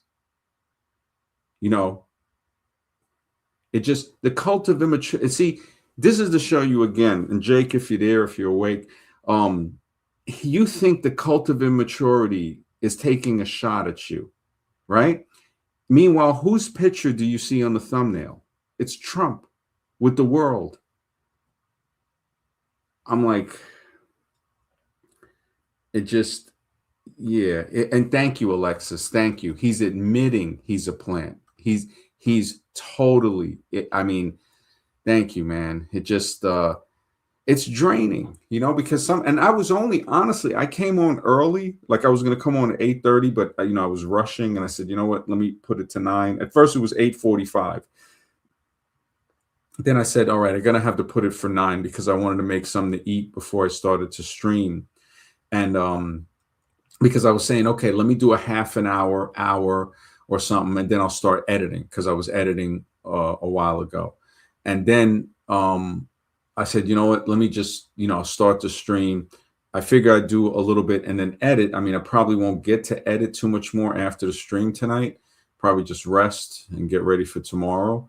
But, you know, to think that I'm taking shots at you, wow. Yeah, it just, that's like sad, man. And yeah, I don't think it's safe, Alexis, to really have him on, man. I mean, just let him go swim back into the sewer and go on his path in life. It just, you know, the whole cult of immaturity. Matter of fact, I can read it off now because he's the perfect person to need to listen to this. Yeah, it just, so again, attacking other people, right? It's like, do what you throw it out there, Jose, whatever you want to throw out there, right? And this is examples of your immature behavior, or anybody who acts immature, overreacting to minor issues. Wow. If that don't say it clean and cut, what else does? Clinging to others, clinging to others, man. Yeah, I definitely feel a tightness of you clinging, kind of Tony Bruno style. Being self-centered or blaming others. Bingo, bingo, blaming others and avoiding difficult conversations. Holy smokes. Holy smokes, man. It just, Black Circle is hilarious. Agent Jose just wanted to derail the channel after all the momentum you built up, MD. Yeah, man, it really seems that way. The fact that, you know, and I don't, people know to let me know if any ads play during a live stream, because I have disabled any ads. The ads will only pop up after we've streamed. And if I remember, like sometimes I'll fall out and I'll monetize it the next day, so people will get to see it without any ads. So I said to myself, thanks to Drew Ma, he's like, yeah, why don't you just make it, you know, no ads? And he has helped me out too many times. I mean, you know, he had a show on Blog Talk before me, and I was like, you know, you're right. You know, he helped me out. He donated and everything. And I was like, thanks, man. I appreciate it. And yeah, so he just, that's why I said, you know, you're right. I said, I won't, you know, I'll leave it. Hopefully it's still ad free during the live stream, because that's the way I want people to be able to watch it without. Yeah. And it's, yeah, he just, yeah, being paid for this. Yeah, obvious plant, man. And I have a feeling it has something to do with Koala and them. I think it goes back to because that's about when he came on the scene. He came on the scene. He went crazy once we started talking about agents from his agent came out and took over. Yeah, Agent Smith came out like big time. Big time. It just, yeah, that, stage 5 clinger from wedding crashes. Holy smokes. Oh my goodness. I remember stage 5 clinger, man. Yeah. And that's cool. Again, attacking Wido, and then I hope Wido sees that. I hope Wido sees that, man. Agent Koala. Yeah, I mean, it just anybody, you're scraping the side of the pool now, drowning in your own excuses. It just it ain't happening, man. It ain't happening. It just what does immature mean in a person? So immature means in a person lacks the emotional, mental, or social development expected for their age. So for someone in their late 30s, it's like, come on, bro. You know, you're not acting like someone like that. Irresponsible ways, managing emotions, yeah, lack of self-control, that failure to take responsibility, especially for the stuff that he's done. So that's the other one. Red Blur, good to see you, Agent Koala. Oh, shit. Yeah, that's it, man. You know what's up. Yeah, cult of immaturity. Do we live in a cult of immaturity with the thumbnail of Trump? And this is the, you know something? Let me upload this to shut this fool up. It just shows, like, you know, this is the thumbnail I made today. Do I still have it? Oh yeah, I got it.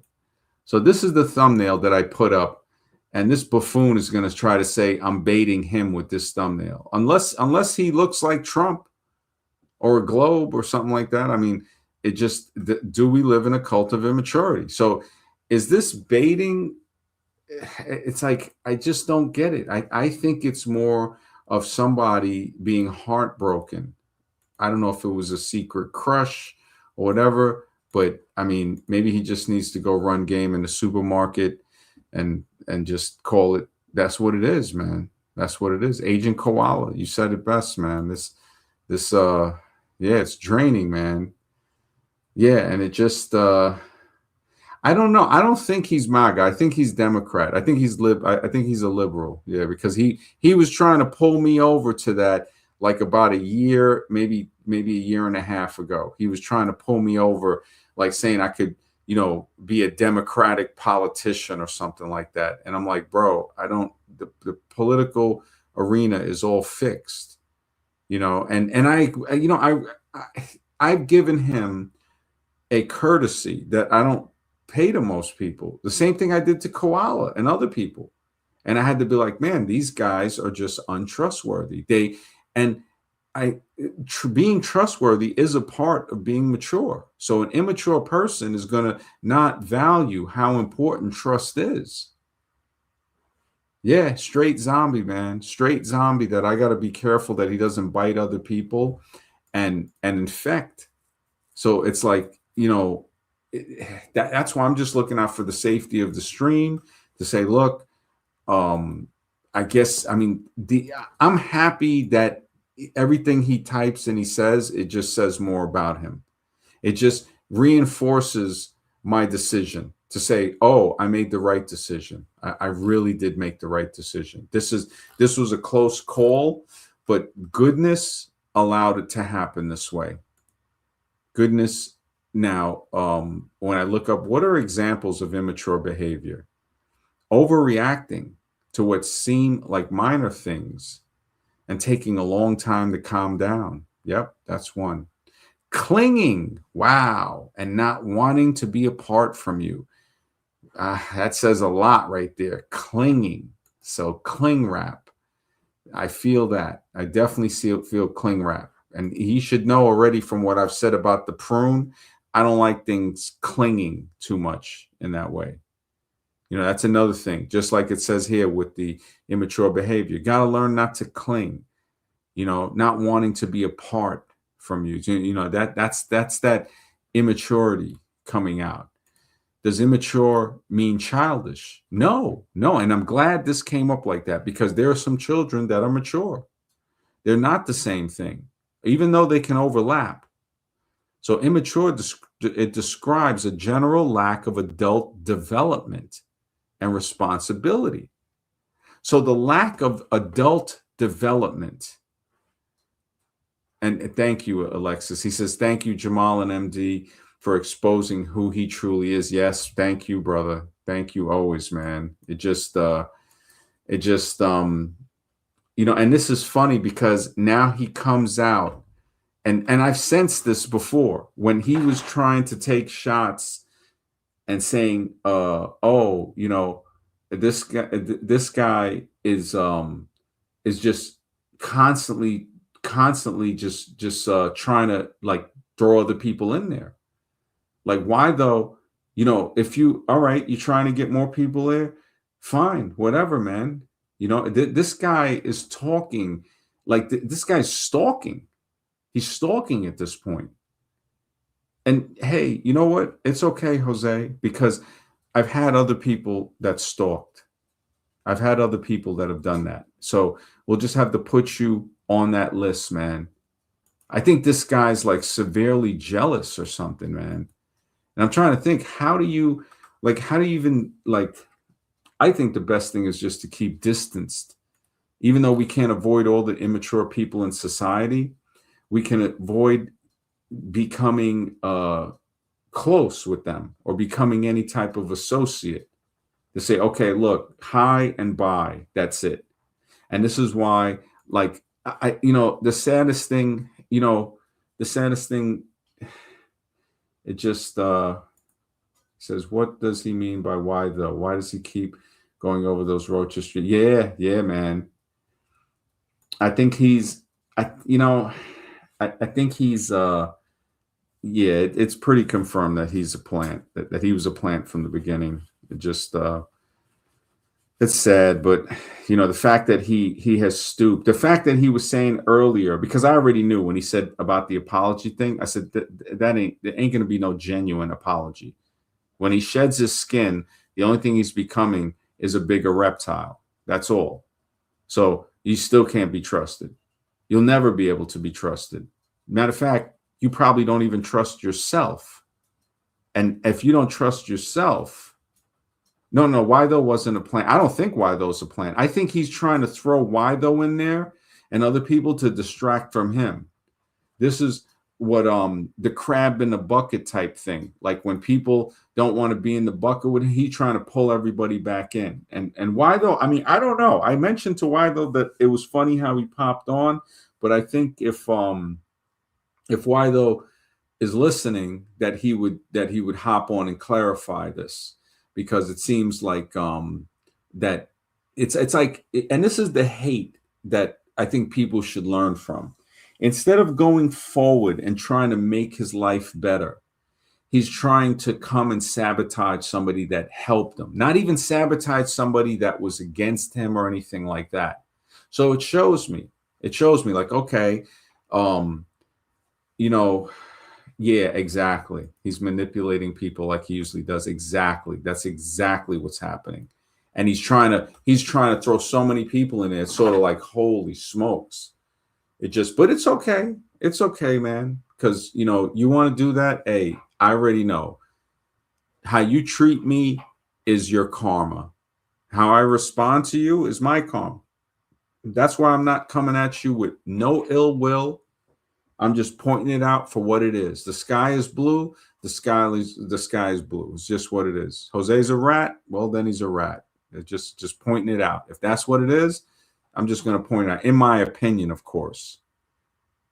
That it's so crazy that the last few streams was kind of, last stream he crept back in, he slithered, and then I was hoping Jake was awake, because if he did hop on, it would have been ripping the stuffing out of the stuffed animal Pitbull episode. But with the cult of immaturity, this kind of worked out pretty perfect, because for people, or for anybody who watches it or rewatches it, they can see, like, in a way, I look at this as a good thing. I look at this as a good thing. It just, because you know what it is, if you're saying that people that are supporting, right, because of the stream, right, and you're mad about that, so you're mad about anybody that is cool with the stream now. But if I have a feeling that what happened to you in that store with that guy and that lady, I think that affected you, bro. I think it really did. And I'm glad people are probably trying. the behavior you're exhibiting right now, people are probably trying to say, is Jose a man or a woman? Is this like a disgruntled girlfriend or something? You know, Josie Marquez, is that it? No. It's like, look, I never met this person. I'm surprised. I mean, this is like like this is the behavior of a girlfriend that you broke up with 2 months ago, and she's still coming on the stream trying to troll you and attack your friends. That's what Jose's doing. Brandon Lowe, good to see you, man. Bro, just read the comments. Read the comments, Brandon Lowe, and you'll be up to speed, bro. It's brutal. It's brutal. Jose has been outed as being a plant, straight up. And thank you, Mr. X. It's facts, bro. It's facts. He reminds me. It's kind of like it's giving me that feeling. It's that feeling like, yo, some chick just won't leave me alone. You know, it just some chick just won't leave me alone. And you don't understand, Jose. I've said it many times. Maybe it didn't get through your head. I'm heterosexual. There's nothing wrong if you want to float wherever way you want to float, but understand this is what I am. And I don't deal with this type of behavior. I'll address it, but I'm not gonna have you.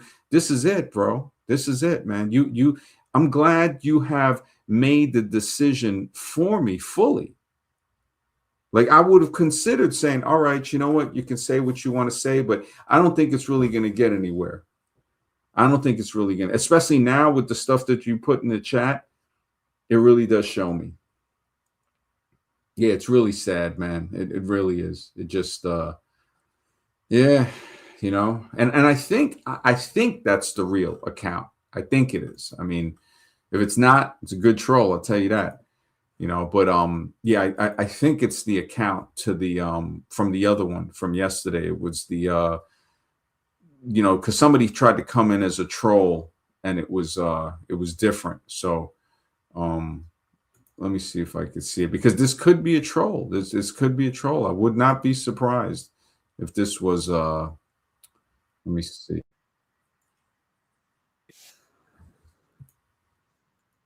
Yeah, this is oh, that's the wrong stream. All right. So it was the previous yeah, the previous one. He had he was popping up, you know, and now the entire stream, right? But you're still here though, right? You're still here. That's the funniest thing. You're still here. It's like, okay, let me see if I can find it, because I think this is really him, but I just want to confirm it. Oh, matter of fact, yeah. And just because there was somebody. Yeah, I think it could have been. This could be the troll. Yeah, I think this might be the troll. Yeah, I don't think this is the real Jose. This guy, this is a good troll, man. This is a good troll. Because it was yeah. Oh, this guy's a really good troll. Holy smokes. This guy had switched the stuff around. That's why. That's why he didn't. Yeah, there's Jose trolls. Yep, there's Jose trolls. Yep, that's why. And I told him yesterday, I said, oh, he needed to make the numbers better. And he did it. He did it. This is to show you, like, wow, these guys, they will listen to you like if they're, he did it so good because Jose is 9700 and this guy did it with 007 instead of 700. That is hilarious, man. That is hilarious. And when I saw it, I was like, it's probably Shift. It's probably that nutcase, you know, total, you know, just total nutcase, him or Spacey.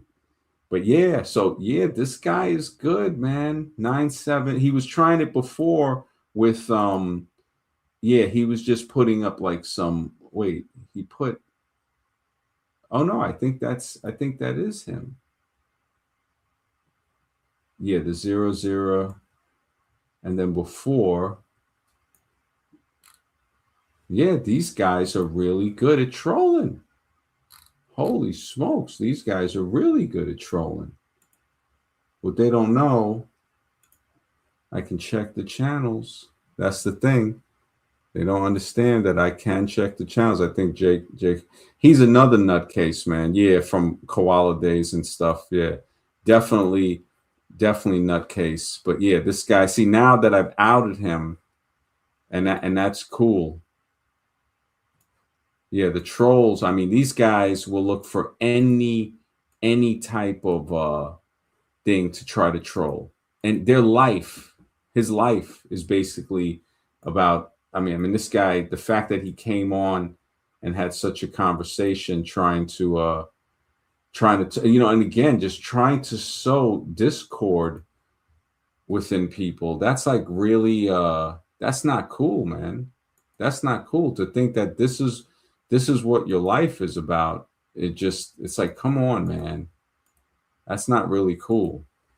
So yeah, we just found out that guy is a troll. So that's why. Because if that was Jose, maybe he might have jumped on with Jake. But even self, I wouldn't want. No, yesterday it was the real Jose, and then coming to the end of the stream, that's when the troll came in. So that's when the troll came in. Yeah. So it was both of them. So he was really in the stream yesterday, and then this troll came in afterwards. So, and it might be Koala actually. It sounds like Koala. It really does. It really does. To think about it now, when I think about it, it does sound like Koala. So it's like, yeah, he just it's sad, man. Yeah, it's really sad. But yeah, Brandon, if you check the last stream, you'll see what the last, and then I think like 2 or 3 streams before that. And honestly, I was planning on making this a short stream. I wasn't gonna try to like keep going long. And so I figured, I'll come on for, some days, maybe I'll do 30, 40 minutes, an hour. Other days like today, I'll do 2 hours. Days that it goes longer, 3, 4 hours. We'll see how it goes. Yeah, the trolls are hilarious, man. The trolls are, I got to give them a lot of credit. The fact that they put so much effort into it. The fact, I look at it as, it's like they're fans, basically. These guys, what do they say? The haters, yeah, that, but again, it came up on the right stream, the cult of immaturity. And it's so funny thinking, I'm taking shots at somebody, but of course, this is just talking about what's going on in society. Vegan skeptic, brother. Good to see you, man. Always, man. Yeah, it's always some crazy stuff going on. And it's funny because, now that I think about it, I would think Koala. Yeah, that makes more sense. Kenny the Koala. Kenny the Koala is hilarious, man. It just, when you see what other people are born into, you can't really you can't get angry at anybody. You can only be angry. That's like with yourself. Yeah, man, you're right. They are unlimited online. Unlimited. Yeah, definitely, man. And yes, dedication, definitely super fans, Timbo. Good to see you, man. Yeah, definitely. They are so super fanning that, but I can't, again, there's no hate, there's no mad saying, it's like, hey, thanks for the comment. Thanks for teaching people, look, when the trolls come, that's a good thing, actually, because there's a lot of streams that don't even have trolls. And I'm like, wow, so a lot of people I've noticed, Tomato and all these other streams, they're kind of scared of the trolls. A lot of those people get scared of the trolls, and they're like, oh, well, they'll have like subscribers only on their thing.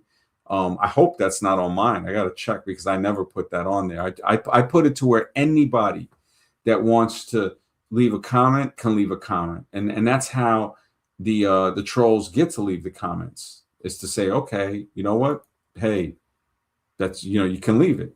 But let me just check, because sometimes it will have it to where you can't, I'm just looking on YouTube real quick.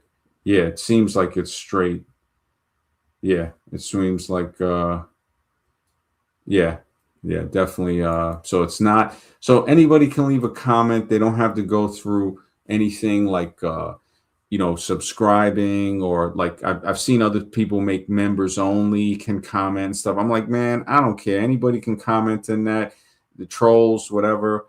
And and that's just dealing with it, because a lot of these people, I don't think they're really built mentally strong enough to deal with stuff like that. And the reaction, it comes from reacting to trolls, to see if can you deal with a troll, and even worse, can you deal with somebody who was cool that became a troll, because that becomes even tougher to say, wow. But if people look at what happened with Kenny the koala, and then the rest of them self-made, I mean, he's like almost a half crippled grandfather. It's just really sad, man. I would hope that he'd actually care about his daughter and his grandkid, but you know, once a deadbeat, probably always a deadbeat. And then the prune and all those guys, I said, man, these guys are like right out of a Batman comic. The Joker, the Riddler, they just villains, just villains. And I'm over here just trying to talk about topics and say, hey, you know what? We live in a cult of immaturity, not realizing at the time that these guys are like, they're basically the topic, the topic of the subject. It just, yeah, man, it's dedication, definitely super trained. Yeah, I've been dealing, yeah, the trolls, they've been around, vegan skeptics. They've definitely been around. I figure, you know, I look at it, it's a good thing. It's a good thing. The trolls actually are a sign that something is being done right, to say, okay, you're bringing people in that are trying to derail the stream, and that means that the stream is on the tracks, it's on the rails. It's actually, so they're trying to derail it. So, you know, that's because it's moving, it's going forward. And just it's funny because the hate, it just, they don't realize, man, the hate can be used as fuel, man. That ain't the problem. Agent Koala, I think Black Circle said it best right here. Agent Koala. Yep, just straight Agent Koala, man. That's exactly what it is. Those guys are so mad, again, like crabs in a bucket, man. Crabs in a bucket. Anybody trying to get to a better place, they'll try to pull you back in. And then also we have Hammer Queen and these other guys, you know, that's still there. And it just, yeah, some people just can't let go. And some of these trolls are like that. I'd like to see them as little Truman Show Matrix mind games, to see if we will be reflective or not, perhaps. Yeah. Yeah, man. Definitely little Truman Show Matrix mind games. That's a good way to put it, man. That's a good way to put it. It just, yeah, you know, the cult. Do we live in a cult of immaturity? And that's really, it really seems like that. It really does seem like that now. You know, it just, oh my goodness. Now we got another, not the MAGA. This has got to be a troll, man. This is probably the Jose troll. So this is the Jose troll. You think I don't know, man? It's like, come on, man. It's like, yeah. It just, the least, this is hilarious. The least idiotic president. Wow. So he's an idiotic president. He's just the least idiotic one. That's hilarious. That is hilarious. That, you know, we just, hey, we read in between the lines here, you know, spellcaster, secret words, all of that stuff, real. That's just what it is. You know, the U.S. presidential election, elite hustlers in a deception. The president is pretend. It just, these words have anagrams in them that just make a lot of yeah. Well, if you're a MAGA, that's immediate troll territory. So any type of political, and this is nothing against you personally. Yeah, exactly. Red Blur's right. We love the trolls here, man. You know, it's just saying, when you have a name like MAGA Mike, or say it was like, you know, something for Democrats or something, we already know at that point. We already know you're a troll, and that's cool. We love the trolls. That's cool. The stuff that we deal with, actually, when we don't deal with trolls, it gets kind of quiet. It gets kind of like, sometimes it gets to where it's like, man, you know, where the trolls at? But usually the content is making America great again is troll. Wow. Well, if you can't see it, man, there's not really, there's not really much I can say, man. I mean, if you look at and this is the thing, do we live in a cult of immaturity? If you think Trump is acting like a mature adult, then you're the problem, basically. Because you can't see, like with the stuff in Minnesota, with the stuff around the world. I mean, this guy is an actor. Every president that has ever been in office, in my opinion, has been an actor. George Washington, people could take it back to that. All of this stuff is an act. Every single one. This is the guy. Oh, he ran the country. Really? He was the one running the country? Really? Okay. You want me to believe that? And that's what it comes down to. Belief. It just, really. Is that why the war is still going on in Ukraine, right? Is that why we still have over 180 bases around the world that are tax dollars? I'm a veteran too. And Jake is an Afghan veteran. So it's like, you look at it and it's like, yeah, and it's the Democrat. Yeah, man. Yeah, it's not you. It's anybody but you. Anybody but you, right? That's the time you got to flip around, and it just, and now this is the thing, fake Jose, be careful now what you put, because now you enter into the ban territory, because you already know it's all about keeping the stream safe. It's all about keeping the stream safe. And I think, honestly, it could be space, it could be Noah. I wonder if it's Noah. Noah, boy, where you been? It's been a while, Noah. That's from back in the Hammer Queen days. Noah and his boys. That's probably, it's either Noah or Kenny. Kenny the koala. Yeah, I mean, Trump, to think that any politician, like think about it. Did you want to put 200 billion, not million, billion? And I know it's more than 200 billion that Biden gave to Ukraine. And then people say, well, I didn't vote for Biden. Trump is the thing. Well, didn't he just give 20 billion to Argentina? And that was just one installment, right? $20 billion. I just don't get it. I just don't get it, man. Yeah, the Matrix is, it has no prejudice. It has no prejudice. He just maintained the wars, man. Yeah, and Timbo's got a good point. Trump cut your kid's school fund, if you have any. Exactly.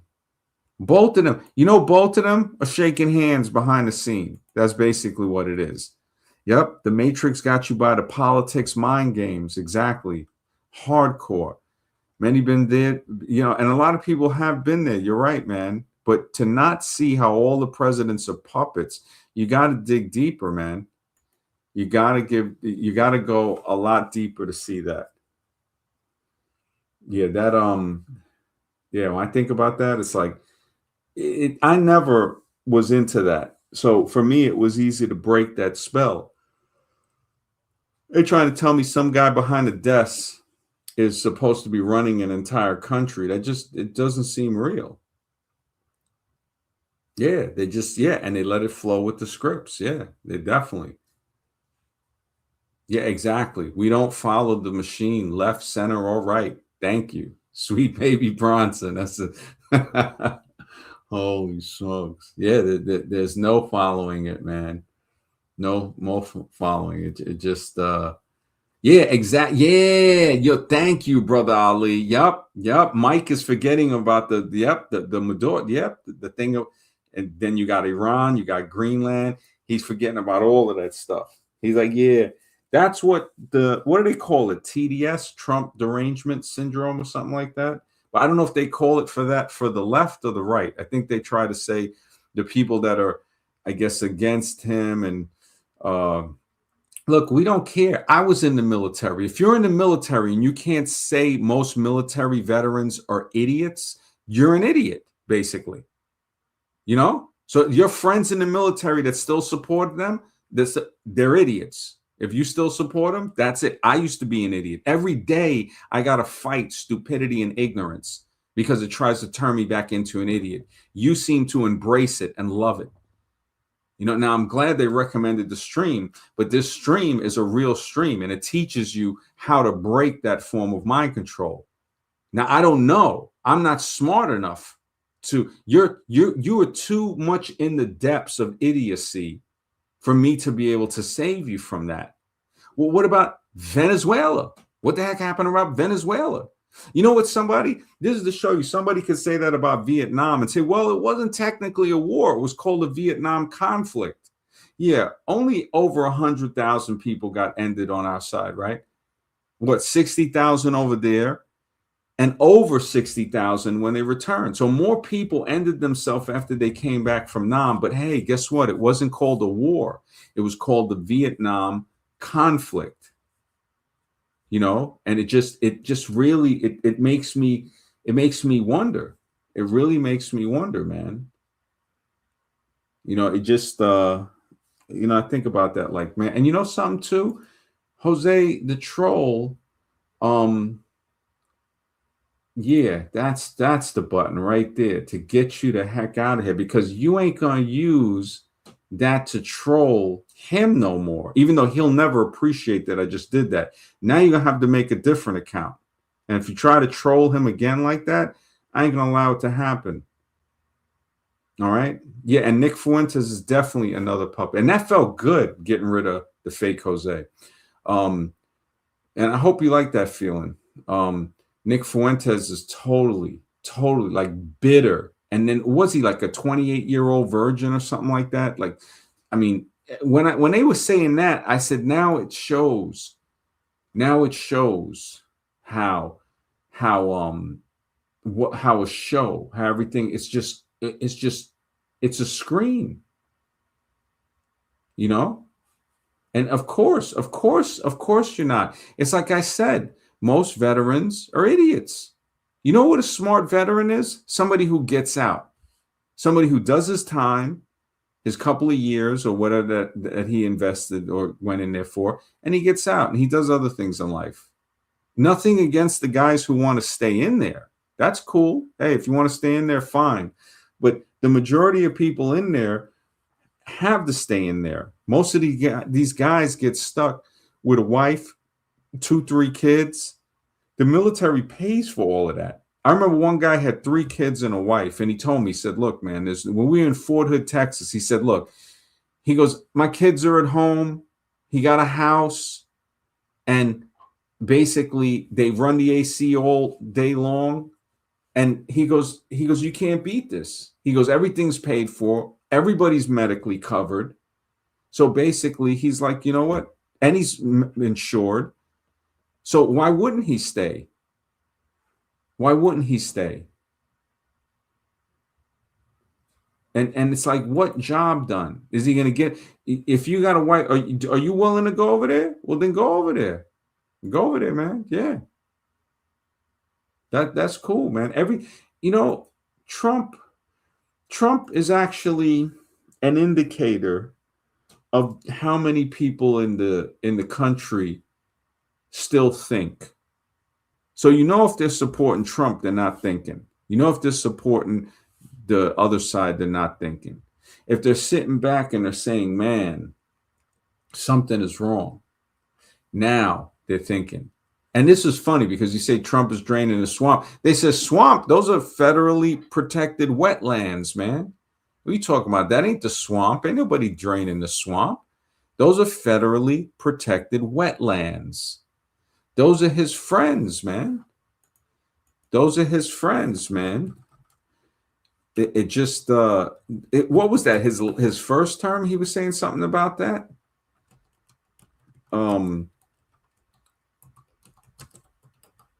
Let me see. Let me see if they still got that. Nah, they don't have it. They had that meme with him, and it was hilarious. He's like, yeah, what do you mean? He's like, draining the swamp. He's like, man, this is federally protected wetlands, man. What are you talking about? What are you talking about? These are and I know you're a troll anyway, MAGA Mike. I definitely know you're a troll. So it's like, Trump isn't a politician. He's a businessman. All right, if he's not a politician, then he shouldn't be in politics. Oh, he's not controlled. Really? Okay, it's cool. Real vets. Yeah, man, you're a real vet, man. You know what? You're a real vet, man. So tell them about Ukraine and all that stuff, you know? It's so funny, man. It's like people want attention. It's like, did you? Well, I don't even have to ask the question because it gets to where we can answer it ourselves. Of course, you didn't get enough attention as a child. You know, in a way, sometimes not getting attention as a child, you can get some solitude in it. Too much solitude, then, yeah, it might seem like neglect. It's like a thin balance. You get a little bit of attention, a little bit of solitude, a little bit of stress, a little bit of learning, and hopefully you mature into a person that becomes a benefit to humanity. Notice when humanity and then versus society. So we have humanity versus society. Some people say, well, you know, you want to become a better part of society. Not necessarily. You want to become a better part of humanity because humanity comes before society. Society, if society is sick, right? It just, you know, then being adjusted, well adjusted to a sick society takes a level of mental illness. And we see that there is a serious sickness throughout society. Serious. Anybody that can't see that is part of the sickness. And that's what it is. And of course, it's like since the other troll was ousted, then we get this new troll. So we know they're both you know, we know they're both the same thing. You know, matter of fact, the Democrats and the Republicans are the same thing. It's like I said earlier, I've said it before. The Democrats and the Republicans are two different wings of the same asylum. The left wing of the asylum and the right wing of the asylum. So that's MAGA Mike. You might be on the right wing of the asylum. Then we have people on the left wing of the asylum. I mean, Harris, to think that Harris and Biden was, you know, Trump, to be like, man, Trump is just, it's really horrible to see someone like that in just even in there. But then to look at Harris and Biden, man, yeah. And thank you, Vegan Skeptic. Thank you, man. This isn't a Trump, Harris, Biden, none of that. It's the same with different actors. The stage, it never changes. The stage never changes. You know, and MAGA Mike, we know you're not MAGA. We know you're just a troll from the previous other channels, whatever. And it's cool, man. We know. You just, this is your purpose in life, man. This is your purpose in life, to troll people. And that's okay. That's okay. You're a good troll too. You know, you're actually a good troll. It's like, yeah, this is definitely Koala. This is definitely that crew. I could see it. Once you know what? I just give you enough rope. Yep, I just give him enough rope. Once he starts saying the thing that just what Jose and the other guys are saying, yes, because nobody trying to pretend they're smarter, bro. So you just outed yourself. It's just a matter of time before the cockroach comes into the light and we can see what it is. It's just a matter of time. So that's cool. So it just took a couple of questions, just being cool with you, you know, until finally it's like, okay, that's where he's coming from. That's where he's coming from. Yeah, man. Sweet baby Bronson, man, that name. Oh man, yeah, it's yeah, you know, I just wanted to do like an hour, but it's already 2 hours. It's getting kind of late. I was thinking tomorrow night. I mean, I didn't even want to do one with the Trump tonight, but I figured that's the perfect face for the cult of immaturity. It's just what it is. Tomorrow I was thinking maybe doing something more science, maybe something with maybe touching a little on human origins. I think Azvarun is back. Azvarun, what's up, man? Yeah, I finished charging my phone, MD. Yeah, okay. Anything on your mind, man? I think what today's topic was also pretty insightful. So thank you, MD, for this information that you gave us.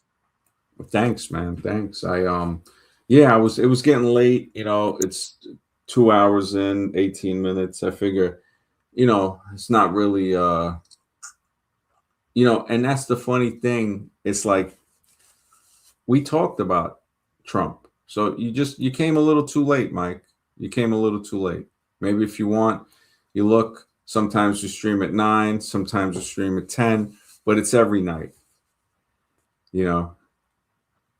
Yeah, and Timbo, that's a good fact right there. Yep. They wouldn't give him a license, right? In Vegas or something because they felt he was not trustworthy, I think something like that. Yeah. Yeah, and then he had to actually use Russian oligarchs to fund his business. Wow. That story is also there. He started using their influence to create Trump hotels and these casinos. Then, like ultimately, like nothing worked out. So Hmm. he's just a he just his net worth is actually 150 million. It's not 9 billion. After Hmm. an investigative journalist correctly uncovered his assets and everything put together, he's overinflated the price of his uh, assets and his business. Hmm. And he's just a golf course developer now, and he develops golf course resorts. That's it. No one trusts him anymore, so they don't give him money for construction. Wow. Yeah. Mr. Rex, what's up, man? How's everything? Hey, how's it going? How does this sound? These earphones, do they sound bad or okay? They're okay. They're okay. They're not They're bad. okay. Yeah. Let me see Okay, if I because I can. lost my AirPods and I'm using these other ones, so I don't know how they're working. But okay, so you can hear me pretty well then. Okay. Uh-huh. Uh-huh. Oh, perfect, perfect. Oh no, just joining in, just work busy, so I can't, one of those nights. So, but yeah, it's good topics, man. Good topics. Keep it rolling every night. It's great. I'm enjoying Yeah, it. trying, man. Just trying to keep it up there. And just yeah, yeah. Oh wow. Calix says it sounds like you're straight from the 40s, Mr. X. Yeah, it's kind of well, I turned up his volume, so it should come in a little better now. Oh, is it better now? A little bit, a little bit. Let me turn it up some more because I guess it's the new mic. When it goes back on automatic settings, for some reason it lowers. It lowers up. Let me see. It's set back again. Wow, that's kind of odd. Why would it? Let me see now. Okay. How's that? Yeah, it's a Like little better. Yeah, a little bit that's better? Yeah, yeah, I have to find those damn AirPods. I don't know where I put them, but yeah. I think yeah, something with the thing, but yeah, these guys. It's so funny that yeah, it's hilarious, man. When I think about it, these guys. The combination of his voice and the mic makes it sound. But yeah, yeah, that's yeah, it definitely. sounds like what? This he said the it's the combination of your voice and the mic makes it sound vintage. Oh, vintage. Maybe that's a Yeah, good thing. Maybe that's a yeah, good thing. yeah. So it's kind Okay. of I hate losing AirPods, and you don't want to buy another pair. Then I can't take it. You know what I mean? Those. That's one thing I hate losing stuff. It's like, oh, yeah, it's aggravating. Yeah, though. But no, this is a good stream. Yeah, that's why like I bought the books, I've donated to the stream, and that's what it's all about. That's how you tell who's real and who's not. You know what I'm saying? That's what it all yeah, comes down to. yeah. You You're know? right, man. Yeah, Yeah. definitely. And I always ask for your opinion on stuff. You know what I'm saying? I don't sit there blabbing my own stuff. You know what I mean? Like I want to be heard. It's not about me. You know what I mean? It's like, you know what I'm saying? Hmm. If I Hmm. want to do that, I'll start my own stream. Yeah, yeah, Yeah. exactly. Yeah, just yeah, and a lot of people, they had a good point. It was like it gets boring, it gets tiring, it gets where like you said, if somebody wants to do their own stream, let them do it. But yeah, a lot of the stuff was boring. That guy that was in there, I think, was the troll. Like yesterday, Jose was in there with the guy, but yeah, they're trying to, what it is. It's you look at that, and their whole thing is based on trying to get people to fight with each other, man. It's like you talking about a demon, like in a Yeah. human. I mean, just there's so many people that feed on that try to get people to argue with each other, and it's just it's like horrible when you look at that. Like these people are like monstrous. They are, and it's like, for what purpose? It's like, you must have no life if you're thinking about this crap. You know what I'm saying? It You really just got to have no life. You must be in your room alone, mhm, messy floor, and you know what I mean? I've had no guys like this. You know, just no life. mhm. Yeah, No wonder they don't meet people in real life. You know what I'm saying? yeah, oh yeah. No, I definitely, without a doubt. Yeah, but yeah, just yeah, the cult of immaturity, man. It's definitely here. It's without a doubt, man. It is here. It is actually inundating throughout society. It's Ezra, you had something? No, no, no. Go ahead, MD. I just Yeah. It just yeah, you try to talk to some people, and it's like, see, that's the thing. It's like and this is the thing with, you know, Mega Mike. It's like, yeah, Trump's picture's on the thumbnail, but the title is, "Do we live in a cult of immaturity?" Hmm. So if you want to talk about, if you want to type something in about him, type in about what you think Trump might have did or said that was immature. Yeah. So we have that.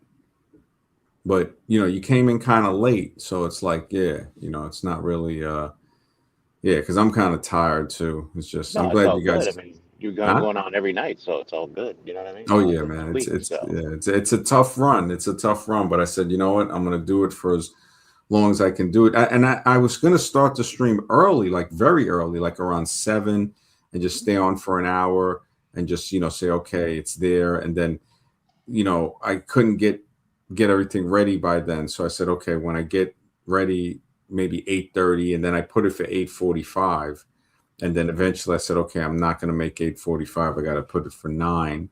And I think that's when I went live. yeah, it's just hard for me to get on at 9 because I got to talk to people on the phone usually at that time. I'm talking to a bunch of Yeah. people, and yeah. But you know, I join in when I can, and I know you always go late night sometimes, and people Hmm. start coming in, and yeah, I think you just got to keep it rocking every night. You know what I mean? I think you're doing a great job. Um, and Yeah. honestly, it's better when you're just, sometimes if you're just going solo, I find it actually better, to be honest with you. Yeah. It's just, Yeah. I can Sometimes listen it to it. is. I can Yeah. listen to it. You know, other times, like I said before, I'm not mentioning names or anything, but I've tuned out. You know, I just can't take it. I just tune Yeah. out. Let's start listening to something else because I can't listen to that. You know what I mean? So I think you going solo sometimes it's really a good thing, to be honest with you. Hmm. Yeah. Yeah. Yeah. It makes it easier too. Just once did want to edit some tonight too, but I don't know if I'll be able to get to it.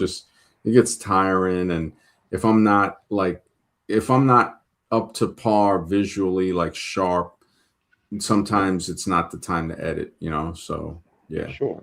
yeah, it's kind of like, yeah, that. But yeah, yeah, I figure I'm thinking about the topic for tomorrow. Tomorrow's Friday night, so Hmm. um Maybe do we touch on this Minnesota issue, like what's going on there? That seems to be a hotbed of controversy going on now. The protests are starting. Maybe the beginning of a civil war, possible civil war, or something like that. yeah, Just throwing something. I mean, ideas.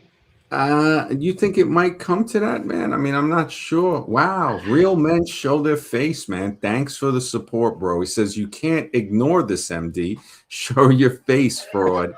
Amen. you, This is so you. sad. This guy is great, man. Thank you, man, for the support. I appreciate it, man. We love all the trolls, man. Of I course. appreciate it, man.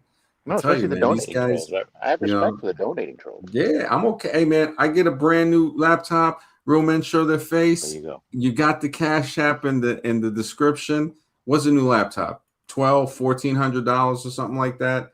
I ain't got a problem with it, bro. I remember telling Scribe about it. I said, look, bro.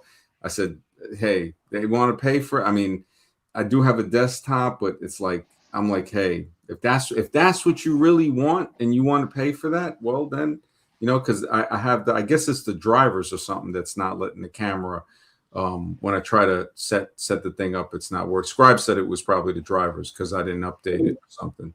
So I just, you know, I told him, I said it's not a biggie for me. I said I don't think honestly, another reason why, and Mr. X, I've said to many people before, I think it's better without the camera because people listen to what we're saying. They have no choice Right. but to Right. listen. I mean, we can put stuff up on a screen and they can see it, cool, but they can also listen to it, and that I think makes for a good stream too, because it lets people just play it, Mhm. and he's like, this guy's hilarious, man. He says, screw you, show your face now. This is hilarious, man. The fact that, the capitals, this is really good, man. This guy, he says, yeah, without a camera is good for these kinds of streams. Yeah, I appreciate. Yeah, it's so true, man. It's like unless, it's like, I don't really see the sense of it. And, I used to have a channel from way back, 06. And yeah, I used to always have. I'm surprised guys haven't had those videos where I'm teaching geography and stuff like that. They might find it on a geography stream if they look through it. Type in real geography or something like that. It might pop up. Hopefully, somebody recorded it and posted it back to YouTube. That'd be a good thing. They I think they're so used with intimidating and scaring people Mhm. that it's so sad. Like I was saying, like how they just, their whole life is about that. And then they finally met a real man. And from back in the Smash TV days, they're probably like, man, that's a real man. I wish my dad was like that, and maybe they just get some type of imprint to where, my brother Ali, man, thank you, brother, for the support. He said, here's my face. That's a good one, bro. That's a good one, brother. Thank you, bro. It's Yeah, amazing. man. They They're just, grown men. Grown men. They can't be straight at this point. There's no way. yeah. I don't know why it's coming in a little low on your. I don't know if it's the new mic or the headphones or, yeah, it's Uh, just, yeah, a little bit low. It's not too low. how's Yeah, it's that? not. Huh? Maybe I gotta play around with it. It's one of these things called shocks where you don't put them in your ear, you put them on your head. Maybe that the voice that's coming in is a little low. MD, I demand your face. Thank you, bro, for the support, man. I appreciate that, man. MD, I demand your face is hilarious, man. He These probably wants dudes. more than that, MD. He wants more than that. Let's keep it real. Oh, MD. oh. Yeah, But the thing is, actually, when you're doing something good, it's better to stay anonymous only. I mean, like that shows that you're dignified. Otherwise, if you show your face all the time, it's just for fame and name, and you have ulterior motives. If you keep showing your face all the time, you want more money and fame. That's it. Like the dignified person always stays anonymous when he's doing good deeds. yeah. You got a good point with that, man. I just, I when I came back to YouTube, because I used to make the videos, and I never really did a lot on here, but wow, these guys are great, man. MD, I demand your face. I demand your It's face. another donation? Another one, and he says, Mr. X, we got your face too. These guys are hilarious. Oh my goodness, these guys are freaking hilarious, man. I got to give it to him, man. I I would love really to know who appreciate it. this is. I really would. This Yeah, I is wonder something if new. it's got to be somebody from Smash, probably, or Koala, probably Kenny the Koala, Hmm. and it's possible. But I tell you, man, I love the trolling, man. It's great. It's like I've said it before, man. The trolls, they had made some streams very, very it broke the tension. It's like the fact that I'm cool with it, Hmm. Oh, these guys, man. Al Johnson, 50, thank you for the super sticker, man. I appreciate it, man. Al They are Johnson. these guys are going all out. These guys are Wow. going, they are just oh yeah, man, this was a good. I wonder what happened. You're right, Red Blur. Where's the Grandmaster Yoda troll? Dude used to be funny. Yes. I wonder what happened to those guys, man. I wonder what happened to them, man. The whole crew, Pimp Vader, and the whole crew, man. Yeah, they are. And see, that's the thing. I think that they know also, and other people know that this is a stream that a lot of other streams they ban people and they do stuff like that. I mean, I hope I had to ban the Jose troll. because and like I said when I banned him earlier, is to say that I know Jose is probably not going to appreciate that, so it's to be like, just to say, look, man, this guy, it's real easy to get mixed up, whatever.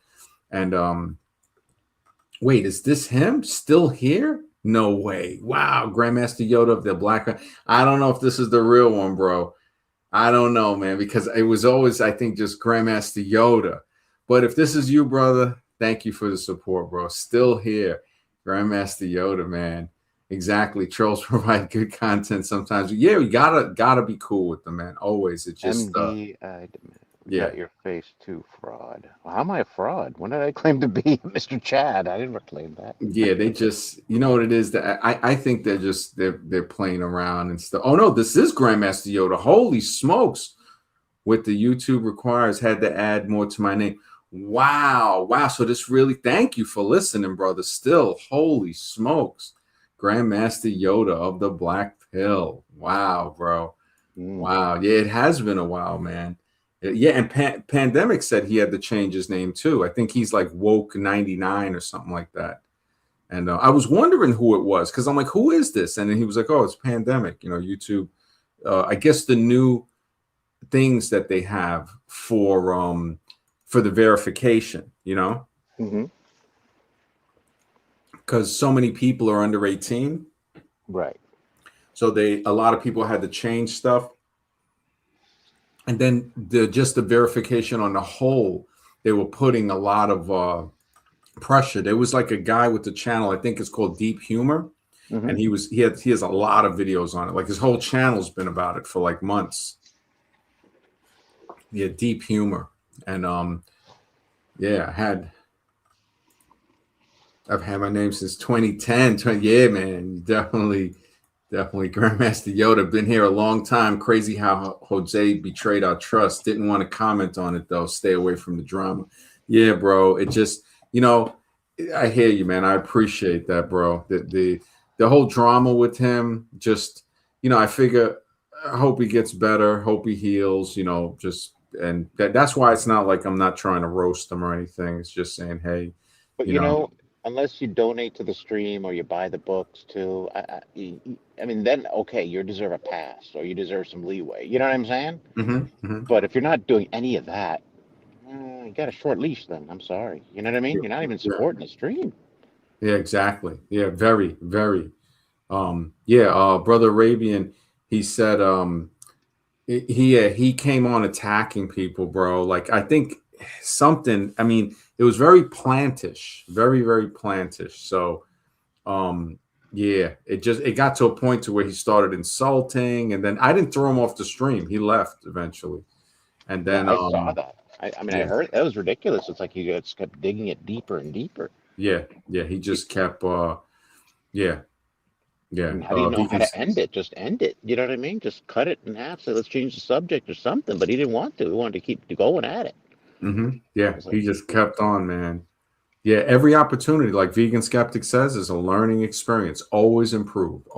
That's the key. Yeah, Master Yoda's doing well. He commented, I think, yesterday or the day before. Yeah, he's still around. Yeah. Thus, just thank them for the content and free. Yeah, man. Yeah, that's basically. If you guys know Rich Piana, before he died from 10 years ago, Buddy got the fame in the fitness industry because of the trolls. Really? That guy was humongous, man. Hundreds of thousands of his trolls turned into fan supporters. Genuine dude. Wow, I didn't know that. Yeah, he was like, I thought he was short. He was so freaking big. I was like, this guy's got to be like maybe 5'10", 5'11". I think he was 6 foot, and he was like, I don't know, 300 pounds, just totally jacked. Wow. And he seemed cool in some sense, but wow. So the trolls turned into fans and support. That's great, man. That is really great. Jake Truth Snake. Now I know this isn't this guy. Yo, they are coming out, bro. Show your face now. These trolls are close. Yo, this guy. He tries to, don't tell me you were trying to spell closet, bro. Closest. These trolls are closest. This is This is hilarious, Robert. Thank you for the support, Jake Truth Snakey. Snakey, yeah, because he puts the 2 E's on the end, so that's how I know it's the troll. And Red Blur, yeah, exactly, man. That it just, yeah, it just, when I think about that, Piana, to be able to, he endured, man, he endured. Enduring that, Ezra, yes, sir? No, I just had a cold, so Oh, okay, I okay. No, it's cool. I was just checking, yeah, how one deals with them can change everything. You're absolutely, because people, what it is, they see what you're about. They see if you're afraid. They see, and I guess I'm so used to being me. That's all I can be. Everybody else is taken. The only thing I can be is me, Brother Arabian, Brother Ali, man. Thank you, brother, for the support. He says, Jose probably just needs to go outside in nature, away from the internet. Also, I have everyone's face, MD Scribe, Mr. X. Yeah. Congratulations. You must be This is proud you have great, my man. face. That's This amazing. is, Brother Ali is so cool, man. Thank you, brother, man. Yeah, you definitely, hopefully, Jose, hopefully he goes for a walk in nature. Hopefully. You're right. Walk in nature. Oh, Piss that off is, nature with his stories. Yeah, oh man, the stories, and a few people had told me, they were like, look, man, when Jose starts talking, it's like he just rambles and people want to go to sleep. And I was just like, wow. Oh wow, these guys are great. He says, MD, I will lend you, because I got to be careful on how I say this, but I get what you're saying. MD, I will lend you. Thank you for the support, bro. He says, you love my trolls, huh? You betrayed me, MD. Is this Ouija? It's like, come on. I think Ouija's away. Oh, Ouija. Yeah, I don't think he's around though, but thank you for the support, man. Yeah, I'd keep rocking, MD. I'd keep rocking. We're getting some good support. Yeah, bro. I'd love the trolls, man. Red Blur, man. I might go for a walk tomorrow before work between 2 and 3 times. I heard my friend, he tried, and he told me this the other day, and I was like, look, bro, I gotta get it's cold. It's 26 degrees here right now. I mean, I got a space heater next. Cold down here in Florida too, by the way. Oh yeah. It's definitely. I mean, I have to. When I was walking 2 miles at night, that kind of like I was feeling good for the first couple of weeks, and then something must have happened, and yeah. Oh wait, I know who this is. MD, I will lend you. Thank you, brother, for the support. So you're not Luigi. You're an old friend of yours who I betrayed. Really, who you betrayed. Is it Space? Yo, bro, you gotta write me, bro. You gotta write me, man. If this is Space or Past, one of them. I look at bygones and I let bygones be bygones, man. I don't think it's Hammer Queen, but I know you must know. But if it is, I would think it's Space. But I hope seems to know a lot about me. That's for sure. These guys, they researched everybody I knew, and they were threatening people so they wouldn't come on the stream. They would threaten people. For what? Well, it's a small stream, for crying out loud. How is it affecting their lives? I think Hammer Queen and Hogwood, and you know what it is? I don't think it's Shift, because Shift isn't intellectually smart enough to even do this level of trolling. Shift has some serious mental diseases, like right. He's got a anger problem. So I'm not sure. I don't think it's Shift, but it could be. It could be, man. Brother Ali says, what? 26 degrees in New York says 18 to 20. What? It is 18 to 20 in Dixie? Holy we got a cold front in the south. Yeah, it came through.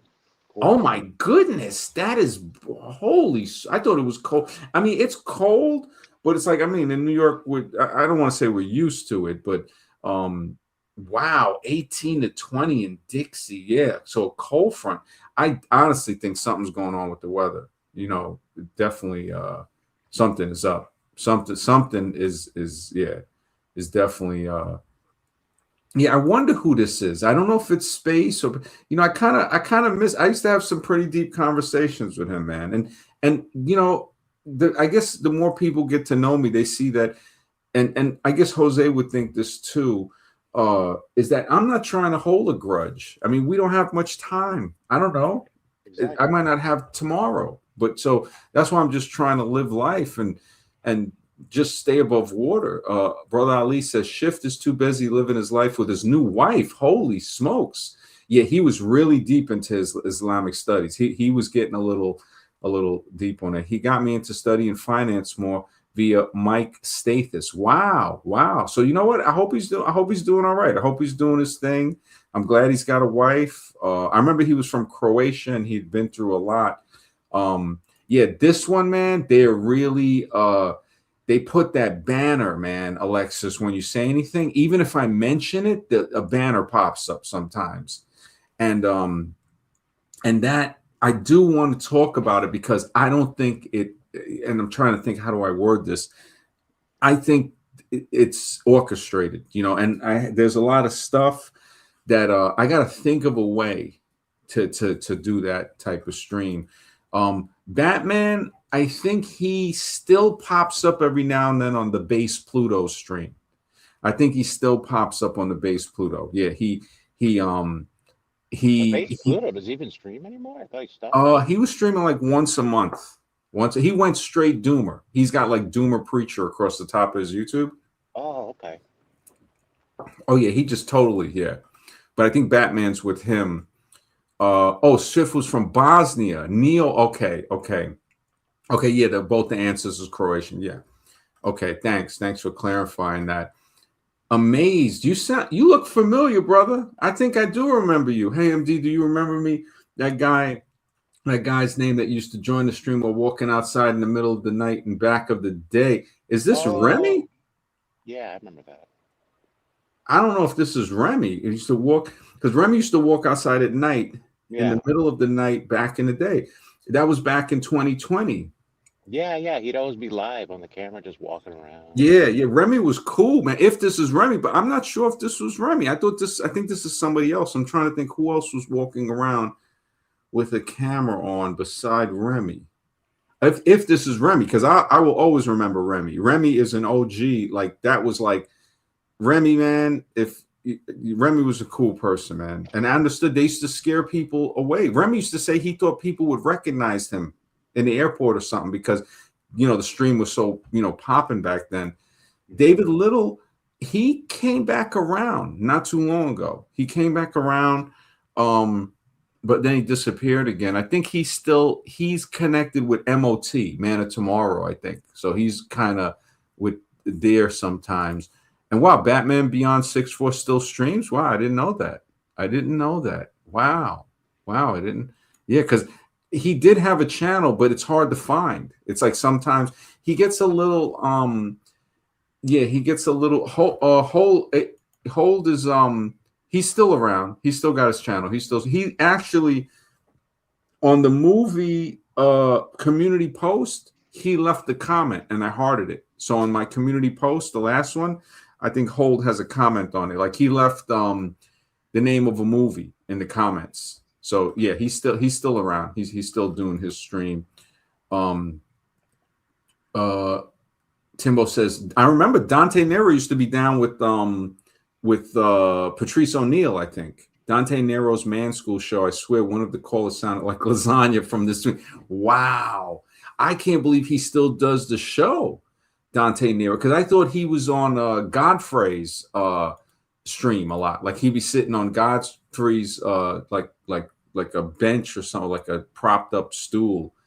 You know, yeah. If it's the same Dante Nero, I think he used to be the beige Phillip show or something like that, and then Black Phillip was Patrice O'Neill, because they still have a YouTube channel called The Cult of Black Phillip, which is who they refer to as Patrice O'Neill, who passed, the comic. And yeah, Dante Nero. These guys are kind of funny, but they're definitely borderline dating coach, but they're very aware to certain things on how to deal with female relationships. They're very, very aware to that. Like Patrice had said some stuff. I was like, wow, he knows. But there was other things that, of course, you know, yeah, Dippin was an OG, man. He disappeared, man. He I think the last we saw him, what year was that? Might have been 22. Might have been 22. That might have been the last. Yeah, I haven't heard anything. Yeah, 21 or 22 at the latest. Yeah, he streams. Yeah, with Godfrey. Yeah, he does. He does do it. May says Scribe, Remy, Bam Bam, Luigi, Batman. I miss those days. Dipping. Yeah, man. Yeah. Oh no, it wasn't Bam Bam. It was Boom Boom. Yeah, it was Boom Boom. Shiva. Remember Marty Nutshots? Marty Nutshots. Remember? Yes, Nut Shots. Yep. He had recovered from cancer. I don't know if you knew that. No, I had no clue. Yeah, he had, because when I saw him on 21 Closet stream and he tried to say something to defend Bulldog, and then I go, and I didn't know he had recovered. And I said, I would apologize. Next thing you know, he popped on. And I think they had, I don't know. I just think he might have been maybe kind of plantish because he started a channel and immediately got over 2,000 subscribers. I think he got to 3,000. He said, he said that Destiny plugged him, because I go, how the heck did you get 3,000 subscribers right away? And he goes, oh, Destiny. Oh, so this is who it is. Boom Boom. You know what's up, brother. I got love for you, man. Boom Boom, my brother, man. And I miss Shiva too, man. If you see Shiva, you tell him I said, what's up, man? I hope everything is cool, man. Yeah, I would definitely be happy to be cool with these brothers again, man. And I know, the past is the past, bro. These guys were like my right hand back then. They were the right hand men before Scribe. When Scribe came on, these guys were the wrenches. It was Boom Boom, Shiva. I remember they used to troll. What was his name again? Sing Stock. Parker. That was hilarious. And Harvey Quinstein or something. I think Harvey used to come on. Yeah, I miss those days, man. I really do. Scribe's still around. Remy, Boom Boom. Yeah, Luigi. I don't know if you heard, Luigi got I think he's doing 20 years in a Fed. 20 years. Yeah, because somebody had mentioned Luigi about 5-7 streams ago, and somebody else popped up saying, they said, look, he's got 20 years in the federal for attempted murder. Oh, jeez. And then what was crazy? We found the guy that had he had blamed the guy for something online, and we found out who it was because of an article or something. And that day, because I'm on it, I Scribe, he was like, yeah, this is an article and all that. We were looking through stuff, and I found the number and I called it, and it was the dude. He picked. I was like, hey, what's up? Look, I run a show over here, MD. He came on the show that night, and I remember getting emails that night, threatening emails and stuff. It was hilarious. People were threatening, like threatening life and all that. I'm like, yeah, I'm like, great. Hey, whenever, thanks. I appreciate it.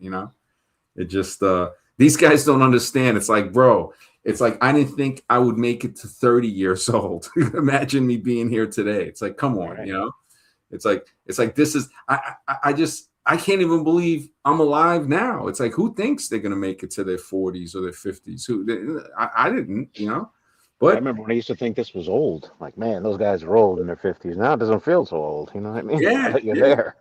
I was so out to lunch, I didn't even think about it that much. It was sort of like, I don't even know what type of la-la land I was living in, where I just did not care. I mean, I guess from being a veteran at such a young age, it hurt, Amazed, brother. Thank you for the support, bro. Saturday night streams used to be lit those days.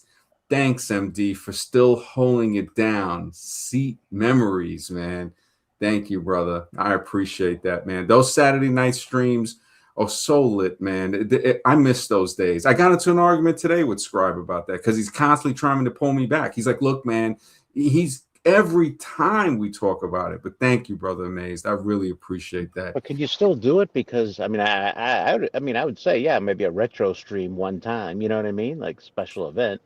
But at the same time, these kind of dating coaches don't really, are they even out there anymore? I mean, I thought they just disappeared. Yeah, they fell hard, the dating coaches. Yeah, man, sweet memories, bro. Sweet memories. The dating Scribe, the thing I was mentioning to him was it's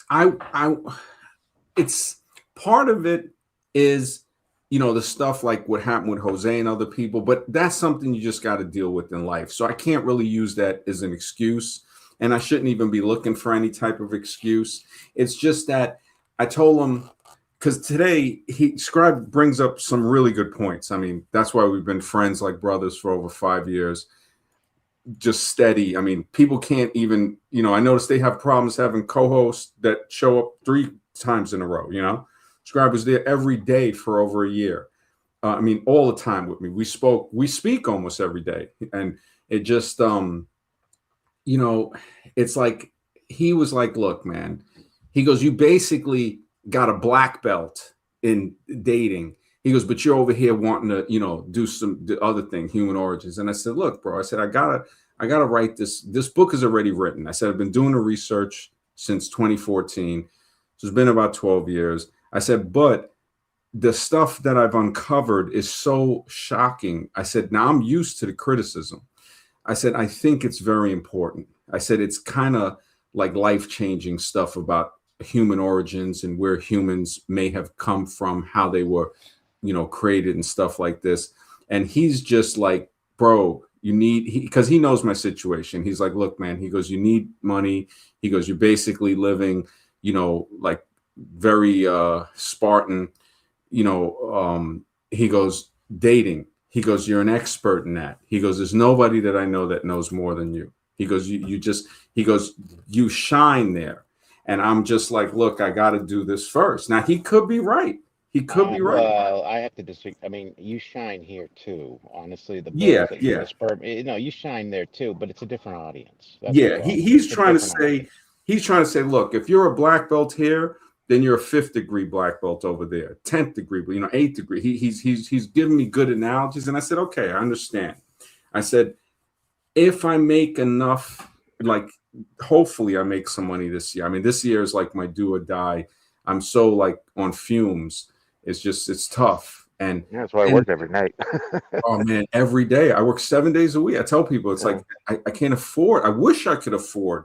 I mean, I had a little bit of money when this is when I used to do the stream for free in 2020 and 2021. Scribe said it on a recent stream. He goes, look, I had to convince. He had to fight with me to monetize because I was so like, I'm okay. I'm doing it for free. And then I was like, in 2022, he goes, look, what are you gonna do? I said, okay. I said, okay, I'll do it. And he showed me everything. We did it. And then he did the stream. I go, look, I got to write Nightmare on Sperm Street. So it took me, I was still working on it from before, but just to finalize, it took me like another 8-10 months or something. And I was just like forged in the flesh. Good to see you, brother. It just, I wonder, is your heart going to be in it though? Like it was in the past. You know well, what I'm saying? the only way, and I told Scribe, the only way that I could really be in it is if I could roast fully, because then I would just go all out. Yeah. And I said, to do that, we need a website. And that is crushing because you got to pay for a server, bandwidth. I said, okay. And, I don't really want to tell people, look, I got to charge. Now, I told him, I said, if we have to, $10 a month is a fair price. Nobody can complain about $10 for an entire month. I said, now, if that can maintain, because the more people that listen, the more money you got to pay for bandwidth. So I said, Scribe is the expert in that. I said, okay, so you would have to upload a template to where, because if you have anything with a website where people have to purchase something more, like say they're going to subscribe, you have to have a whole like a template put on, because for the credit card stuff, it has to be safe. So he does security systems like that. So he's like, look, at the cheapest, it's going to be this, because of course he's not going to charge me extra. And yeah, I and the whole thing is I want to stay cool with YouTube. Yeah, so it's like how you can't do the old days on YouTube now. You can't. The best I could do is saying, okay, guys, I'm here. We're doing this. Now we're about to go over to the website and just get raw. We're just going to, be able to put up, footage from other people's streams and, like we'll narrate over it. It's not like we're just playing their streams, but we would definitely narrate it, but we wouldn't have a fear of it being taken down or anything, and I hear you, Red Blur saying once a night, maybe Saturday night stream. Yeah, and I would want to do that. The only problem is staying within the guidelines. Now, there's another channel that we have that I had from back in the day, because the MGTOW, the Smash TV channel, that one I would have to at least that guy would still sell me back the channel, but I haven't heard like from anything for a while. What do you do with the channel? Just buy it and do nothing with it? I don't understand. Yeah, he bought it, and then he did a few videos, and then YouTube changed, I think, a few parameters, and they demonetized it. And then he had to privatize a lot of the videos that I made. And then he was making new uploads, and then he contacted Scribe and was like, "Look, do you guys want to buy the channel back?" So he was using your content. He was using the streams with you on it. Yes, yeah. So he had that, okay, and it was cool at first. When he first got the channel, everything was cool. But you know how they change things, Right. And that happened. And then we took it back for like 3-4 months. And when we took it back, we waited the period, monetized it, and then I think I unprivatized the videos he privatized of me, and bang, they demonetized. So he got mad. He's like, "Oh man, you guys did this, and that's why it was So we said, "Look, let's give it 3 months so we can get back to monetization." And just by the time we got to the 3rd month, he got impatient. We were like, "All right, man, just take it back." And I told him, I said, "Look, if we get money, I'll buy it back off him." Scribe's like, "Look, just start something new." Our brother Ali says, "I briefly spoke to Neo Wolf for a bit, and I think he's still with the Filipino." Wow. And I pray and I wish for the best. Yeah, hopefully he's doing well. I really do. Same here, brother. I pray and wish for his best, man. I hope he's okay. It's all about love, man. It's all about love. Could try streaming on multiple platforms, might help get more listens. It could. The thing is that YouTube keeps an eye out, for like a lot of stuff. They have me paranoid. Why don't you have a Discord server and tell your peeps to join? Great app, by the way, and you can VC and stream there. I was never really into Discord. That's the thing. I remember when Shiva had started the Discord, and that's when everything changed. And I never went on it. That was the thing. I had went on it the last time, like when I first got introduced, was around 2018. Hey, how you doing? Yeah, it's just the park is closed at night. And yeah, so it's I would have to get somebody to help me with it, because I'm not really that good. Honestly, I'm not that great with the computer technology. Amay says there was a guy that used to whisper on the stream. I forgot his name. That was 2 people. One was It's Over, and I remember I called him a whisper son. We were cracking up laughing about it. He was a really cool dude, It's Over. And the other guy that used to whisper like he was under the bed was Harky. Harky used to, I remember saying like, "Well, what are you talking to us from under the stream?" And yeah, Discord is widely used, man. I'm not up to date. I have to admit, I'm dated. I'm more of a computer guy. I only use my phone for text and talking. It's like anything I got to do online, I just wait till I get to the computer. Yeah, Discord is just, yeah, it just, and it's like for me to be writing and editing, it takes up a lot of stuff. I hope if that helped with It's Over was the one, Amazed, Boom Boom, and Harky. I'm trying to think if it was anybody else. Yeah, It's Over. Yeah, Harky was funny too. Yeah, Harky and It's Over. Yeah, man, those guys. I miss those days, man. Those were great times when I think about it. I mean, oh man, that nostalgia was yeah. It definitely that was like, those are really, I think the reason that channel stayed up was probably because it wasn't monetized. I think, and because some of the stuff that we used to stay on there was just off the handle. I was unhinged on that when I think about it. And I had to privatize a lot of those because they started to, check and all of that stuff as YouTube got a little more strict. And that's when I said, you know what, I kind of, it happened at the right time. I was like, look, I said, I think we need to sell the channel. We start a new one. We had already started this one, Wisdom Radio. And then when I was doing the American Zombie. He goes, "Look, you need to call it American Zombie." I still kind of think about that. I maybe I should have left it Wisdom Radio, because I do want to change it for the book. But yeah, I don't know. It's a tough one. I can help with Discord, God willing. I've had the app for years. Yeah, man. I'll talk to Scribe tomorrow and see what he can do. I mean, you know what it is? It's hard. The reality was, because when I told him, I said, look, doing a stream every night. The only time I streamed that I did a show every day was back in 2014, 2015. I used to have a Blog Talk radio show called Crush Radio. And we streamed every day for like, I think it was like 3 months. And it was tough, man. It was really tough. I mean, there was days where we had like 2-3 hour philosophy videos, and we played. I mean, it was tough. Like me doing this by myself now, I'm much more well versed. Amazed, brother. Thank you for the support, bro. It says absolutely nostalgic. Yeah, man. Thank you, bro. I miss the nostalgia so much, man. I really do, bro. The nostalgia, man. I think about it almost every day. I can remember almost everybody from those streams, bro. That's how. When you said that, I was like, wow, boom. I know, and I went through the memory. I miss Blog Talk Radio. Remember Talk Shoe. I don't remember Talk Shoe. Yeah, I remember Blog Talk Radio was on, man. That's where I met Drew Ma. I had the other YouTube channel from 06, which I would do videos on camera about knowledge, right? I'd have geography maps and stuff behind me. Drew Ma had a radio show on Blog Talk, and so did another guy, Lennon. And I had went on Lennon's show on Blog Talk because they also had a chat.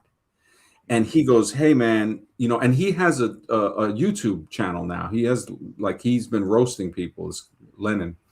And he goes, look, man, you need to start a show. He goes, the world needs you.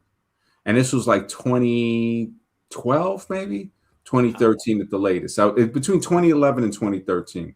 And I go, yeah, okay. Because he was saying, look, man, the chat's blown up. Everybody knows you, this and that. And Drew was in the chat and he goes, hey, you're always welcome to come on my show. And then I went on Drew's show and we became cool. And he knew a lot of people. Like brother Ali says, Drew Ma was friends with an underground rapper, Luca Peel. I think so. Sadly, he passed from cancer, but he was also like a really big follower of Payday Monsanto, I think, was another guy. I think he went kind of insane, Drew was telling me. And he first was on this YouTuber Durian Rider, because Drew has been a vegan for like 20 years or something. And he's a fitness coach and stuff too. So because I think Drew was from Philly, and he got into so much stuff. I mean, he was in with he went from that. Some of the guys on his show turned out to be nationalists, and he had to part ways with them. Drew's had like a really, really deep journey, man. And we lost contact for, I'd say like about 10 years, almost like 8 years. And one time we were talking, we got into like a little bit of an argument, and he was dating this one girl, and I was trying to let him know that, hey, like trying to just educate him on some stuff. And he was working, I forgot, at like a steel mill, and we didn't see each other. We didn't talk for a few more years. And then I think I might have reached out to him like, hey, what's up? And we talked again. We started talking again for another year. And then recently, I think he reached back out. And that's when he came on the show. So yeah, Drew definitely goes back way back. Yeah. Sure. Drew, you know what I think went wrong though, MD, honestly, with the Wisdom Radio, and not wrong because I loved it, but I think it's a whole different audience. That's the problem. You know what I'm saying? They were the dating coach audience, but I don't know. A lot of them just didn't want the knowledge. I mean, I was the exception to the rule because that's actually more my interest than dating coaches. You know what I'm saying? Yeah. I think that's what it was. It's just I think it could be very successful. I think it could be very successful at the wisdom and the knowledge channel. But we gotta. It's just it's a different audience. It's a Yeah. different group of Yeah. people we gotta find. You know what I mean? Yeah. No, definitely. And with the stuff that I have with the human origins, that's where it's going to get crazy because it deals with Yeah. race and differences and why we would look different. And these are the genetic codes of what I'm showing from the research. And it's nothing bad. It's actually pulls people more together, but it's going to be so revelatory that people will be like, whoa, you know. I still But remember the time I saw evolution was false. It was back in like 2009 or 10 watching a video. So I was like way back when about this evolution thing, oh, you so you know? knew. Yeah, you knew. Yeah, I started watching videos and I was getting into Ken Hovind and everything like that because he's had some great videos on the science aspect of it. And so I was long before I was interested in this subject, and it just happened to coincide that boom, you know what I mean? Yeah. Yeah. That's why I say there's order and design in this universe. You know what I Oh, mean? oh yeah. There really is. Yeah, no, definitely, and that's just the physical universe. Imagine Right. the spiritual and the non-physical.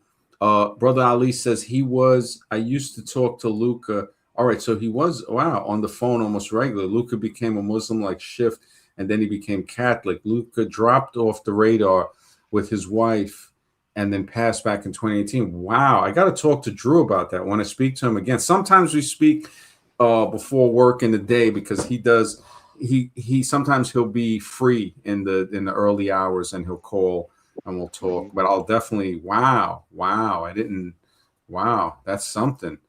Oh, One of that your low followers passed voice. away. He passed away. The guy Luca. It sounds familiar. Yeah, I have Luca. no It clue. sounds like a familiar name. I'll ask Drew. He'll probably remind me of it. Oh, that low voice guy that called himself a researcher that was always taking notes on the stream. Was that Harkey? No, no, Harvey. Harvey.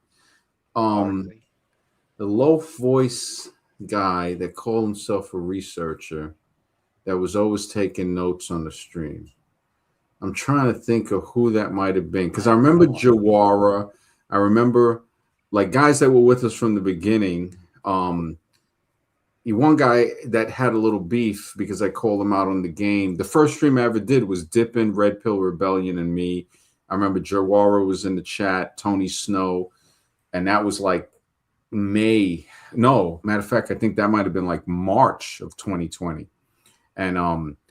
And that was the first Smash TV, but it had a different name. And wow, so the guy who was always taking notes, I'm wondering if that was Harvey or it could have been something else. I got to think about that. Brother Ali says, I loved wisdom more than Smash.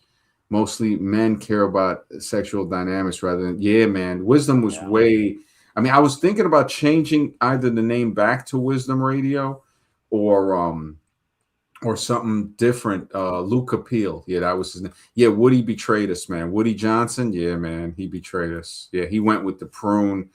Like, yeah, it was sad. It was It sad. is sad. It really is. Because look He what happened to did. the prune. He disappeared. I mean, why'd you betray this for that? Yeah, You know what I mean? yeah. He's 21 closet student.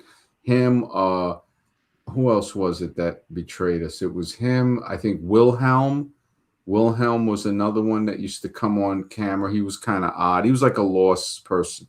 He needed guidance. Mhm. Uh, it was a few of them. Jawara also. He turned out to be not too trustworthy. There was a good few of them actually. You know what it is I was seeing that they're not taught. They didn't grow up or learn that you can have a disagreement with somebody Mhm. and still be cool, Right. and that's where I see the immaturity that they had, where they were like, oh, so we're in an argument, that's it's over, whatever, like they don't know, they're not mature enough to say, okay, look, you don't got to get nervous, you don't got to get jiggly, whatever, let's talk about this, what you did or what we both, whatever, okay, let's get past that now, we got to act like men. And they just weren't up to that. It was more like always a fight, send people to troll, to threaten, and they didn't. I think they realized, like, wait a minute, this is not one of these kids that they're used to dealing with.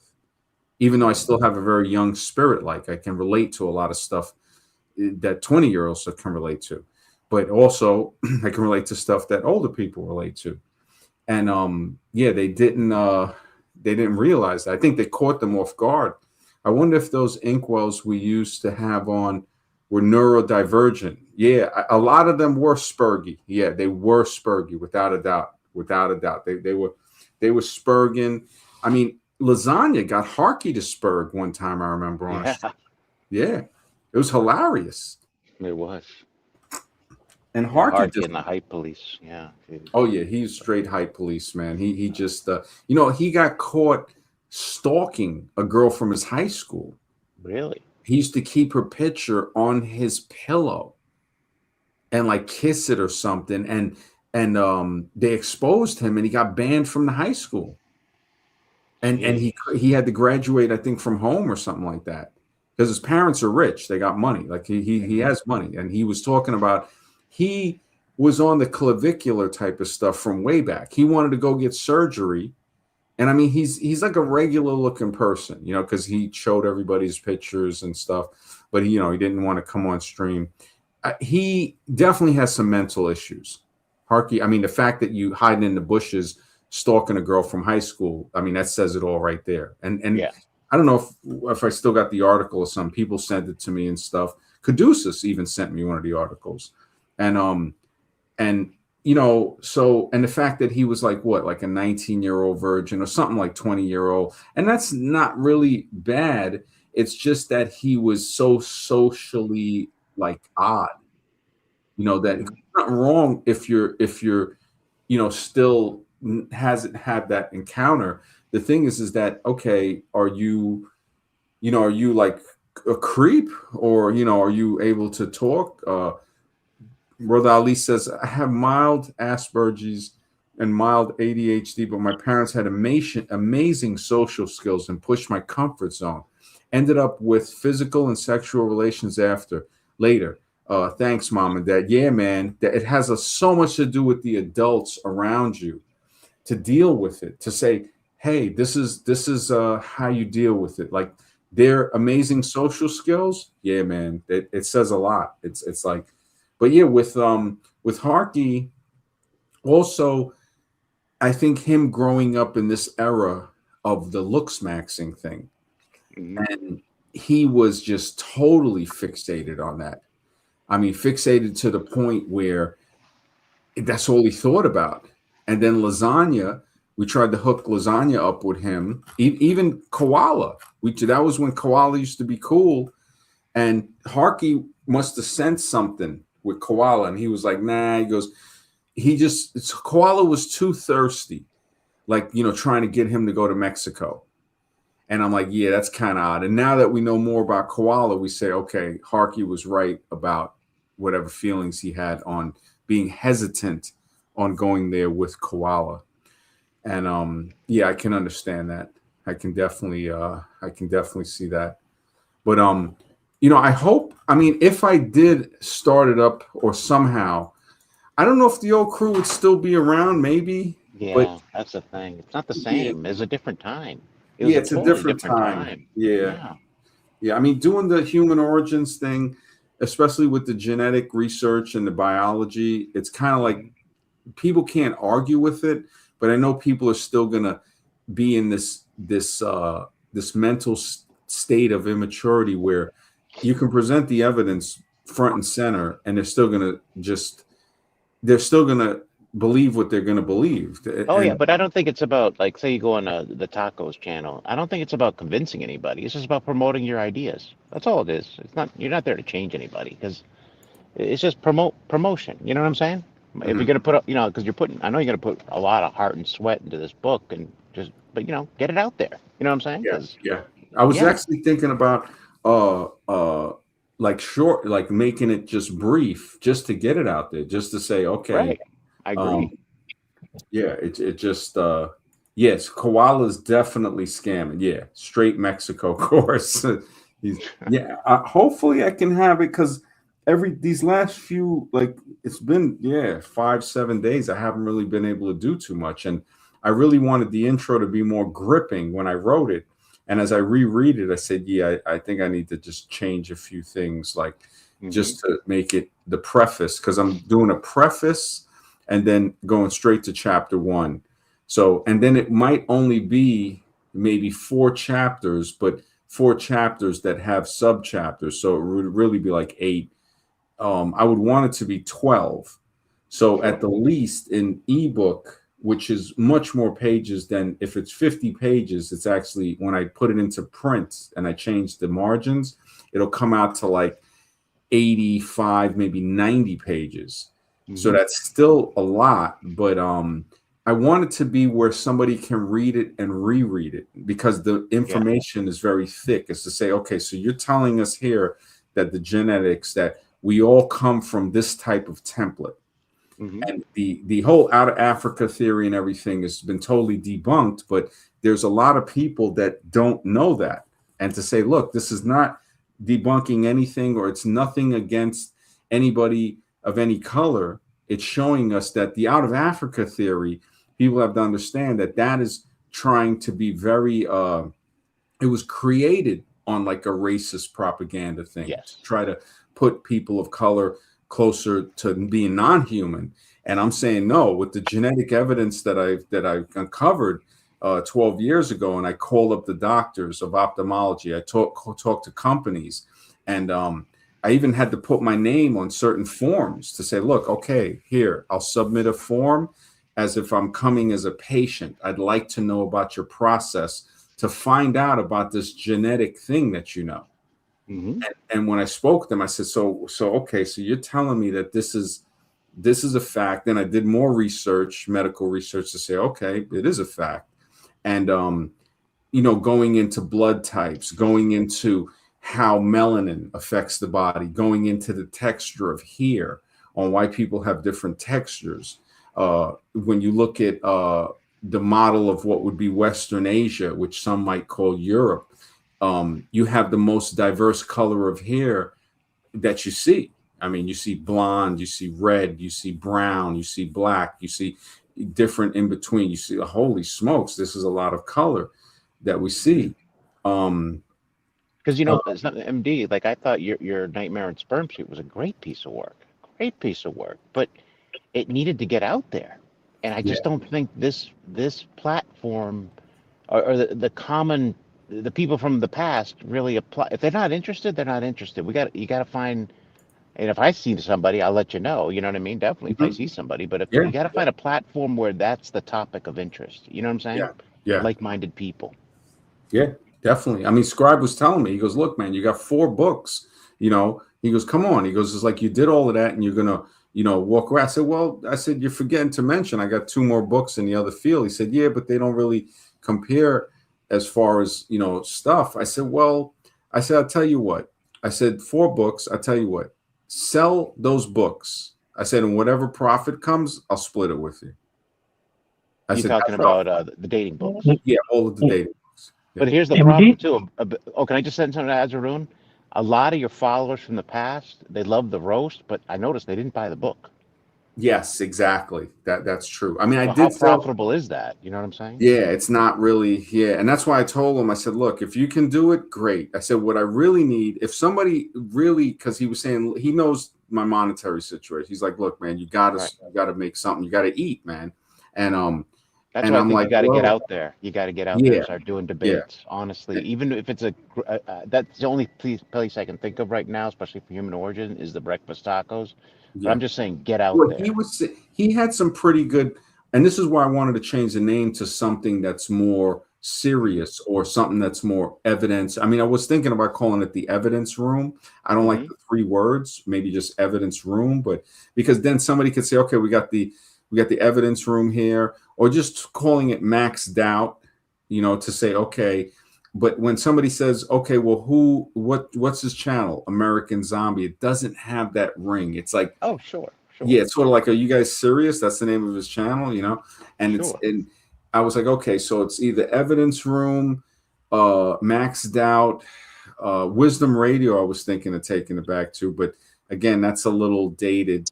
And then I would just change it at this point to your new book, at this point. I wanted to call it that. The new book is 3 letters too.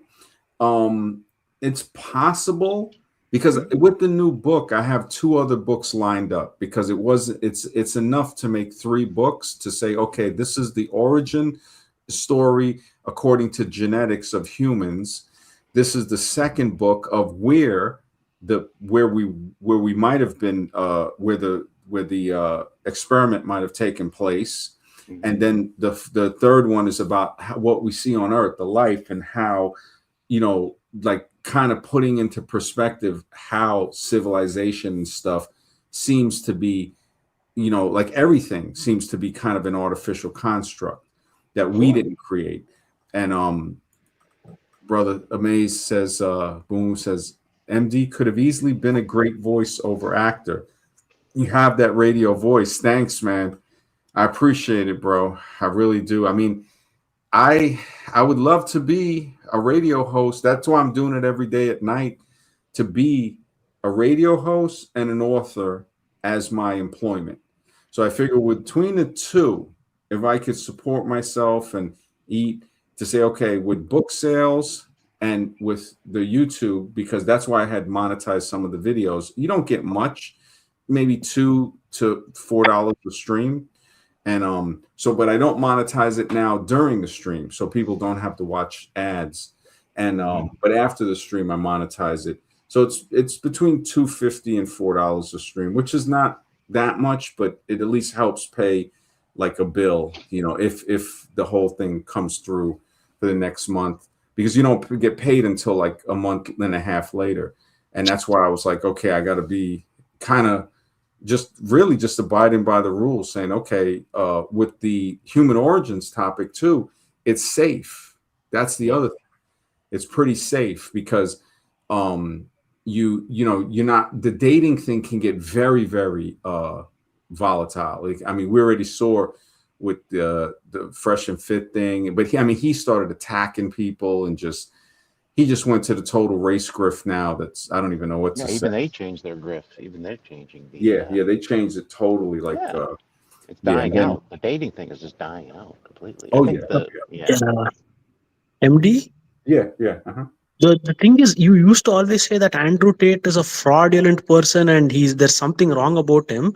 No, everyone knows that he can't fight, and he's actually like a useless character who just used, who just wanted fame, money, and riches. That's it. Yeah, I had said that a long time ago. It's like a lot of these people I called out, almost everybody, it came true. Like I was telling people, I said, look, this is what I see. It's like I'm surprised people, maybe it's my experience that allowed me to see it. Christopher, good to see you, brother. He says, have you considered narrating your books, MD? Yes, I have definitely considered that. I've been seeing that the audio book, because I also watch a lot of authors that talk about how to write a book better, how to sell your book better. There's one guy, Book Fox. He's a funny dude. He's got really funny videos, but he's realistic. Not for everything that I write, because he goes with different types of things like traditional publishing versus self-publishing, a lot of fiction stuff. I'm writing nonfiction. I also look at, there's a channel called Film Courage. Sometimes I look at what the authors might talk about, but they do talk about book to film.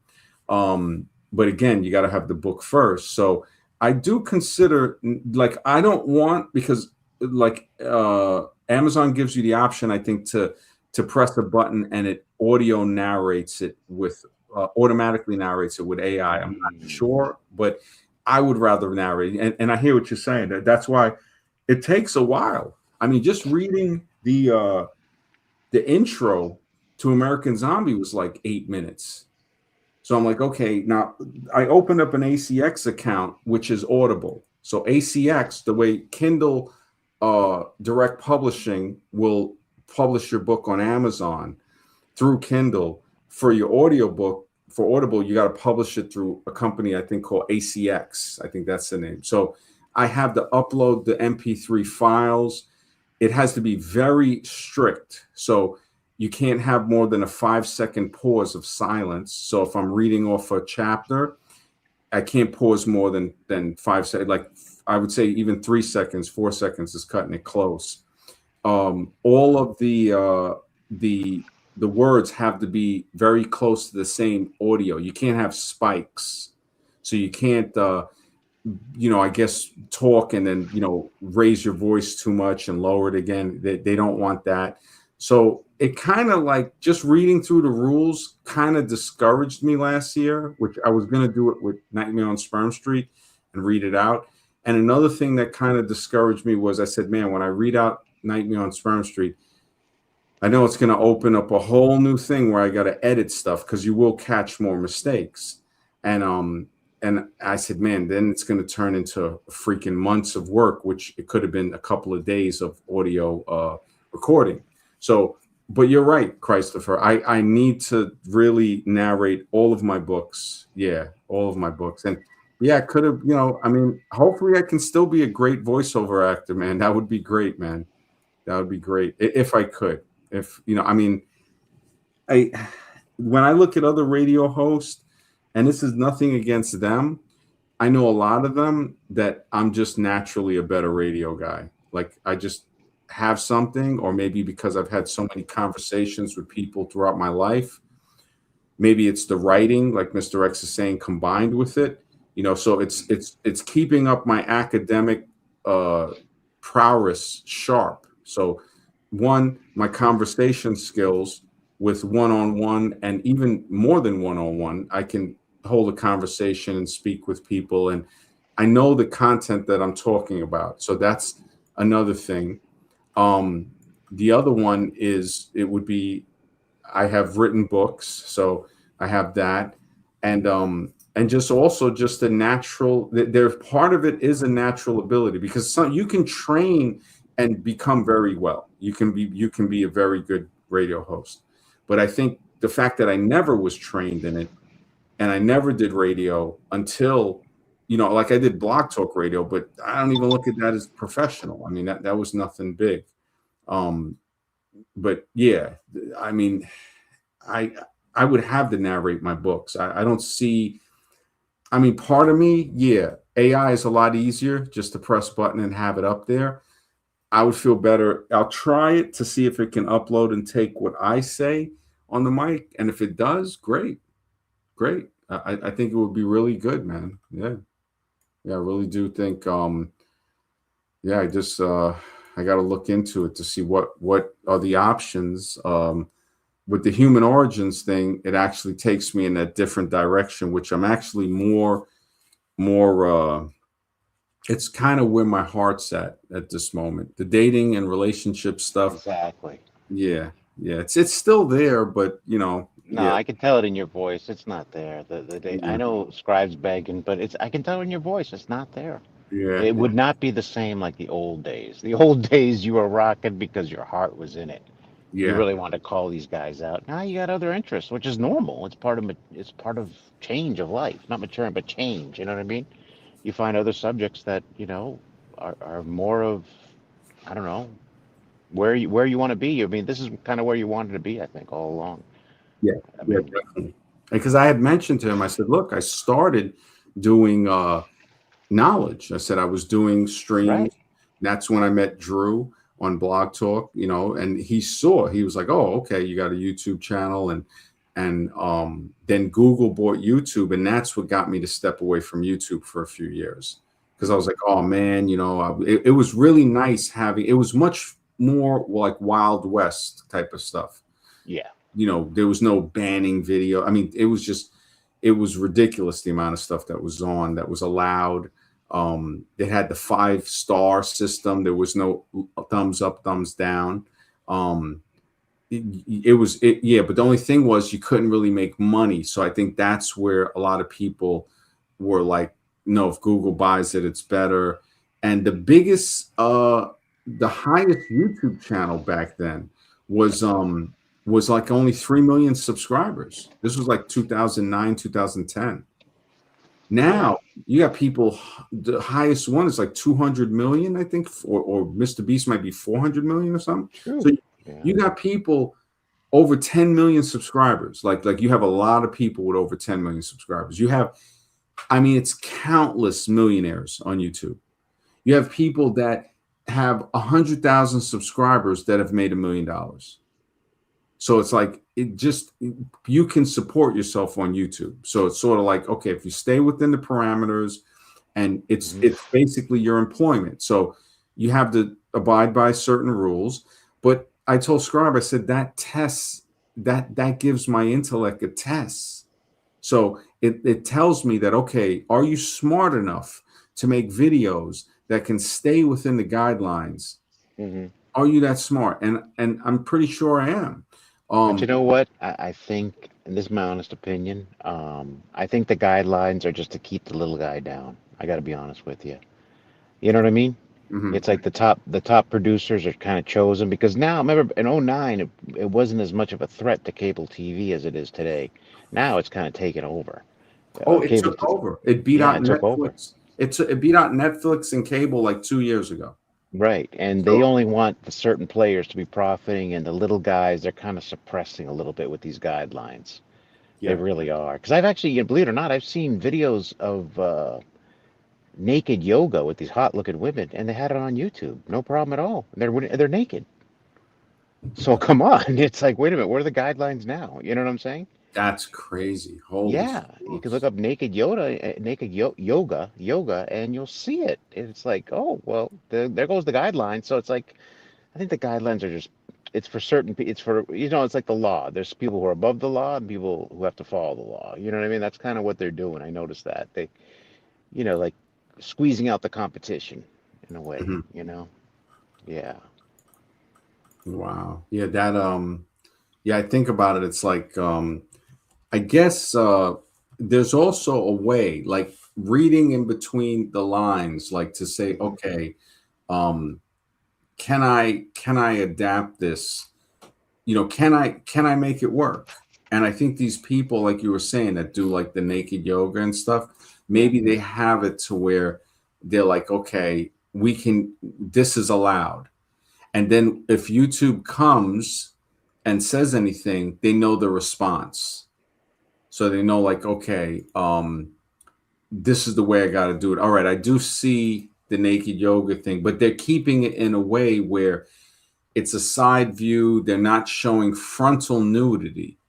So that's the one I saw was frontal. Yeah, it was a hot-looking blonde girl, Spanish girl, actually, hot in Miami. She's a really pretty girl. Yeah. Maybe they got restrictive on it. Who knows? Yeah, possibly. I mean, I'm seeing some, but yeah, sometimes it does let it on for a while. I could see, I'm trying to see if it shows, because some of them are showing stuff, but it's blurring stuff out. Oh, okay. Yeah, it's blurring. It's showing. So maybe they had to blur it. Maybe it gave them, yeah. Yeah, it might have gave them, yeah, they're blurring it. Yeah, they're definitely blurring it. So it's like, yeah, man, I tell you, buying stock in YouTube would have been where it's at. Yeah, I'm gonna check the phone thing though. I appreciate that, Christopher. Yeah, really. Yeah, I'll see what happens, man. It's yeah, I've been trying to keep it to where I can get to bed a little after 12. Doing the streams, and yeah, hopefully, man. I mean, I'll see. I got to think of that new name. So to say, okay, if it's not American Zombie, maybe, I don't know if going back to Wisdom Radio would be the right choice, or the Evidence Room, or, something. I don't want to put like Thinking Aloud, because something with the word thinking drives people away. They don't want to think. So it's like,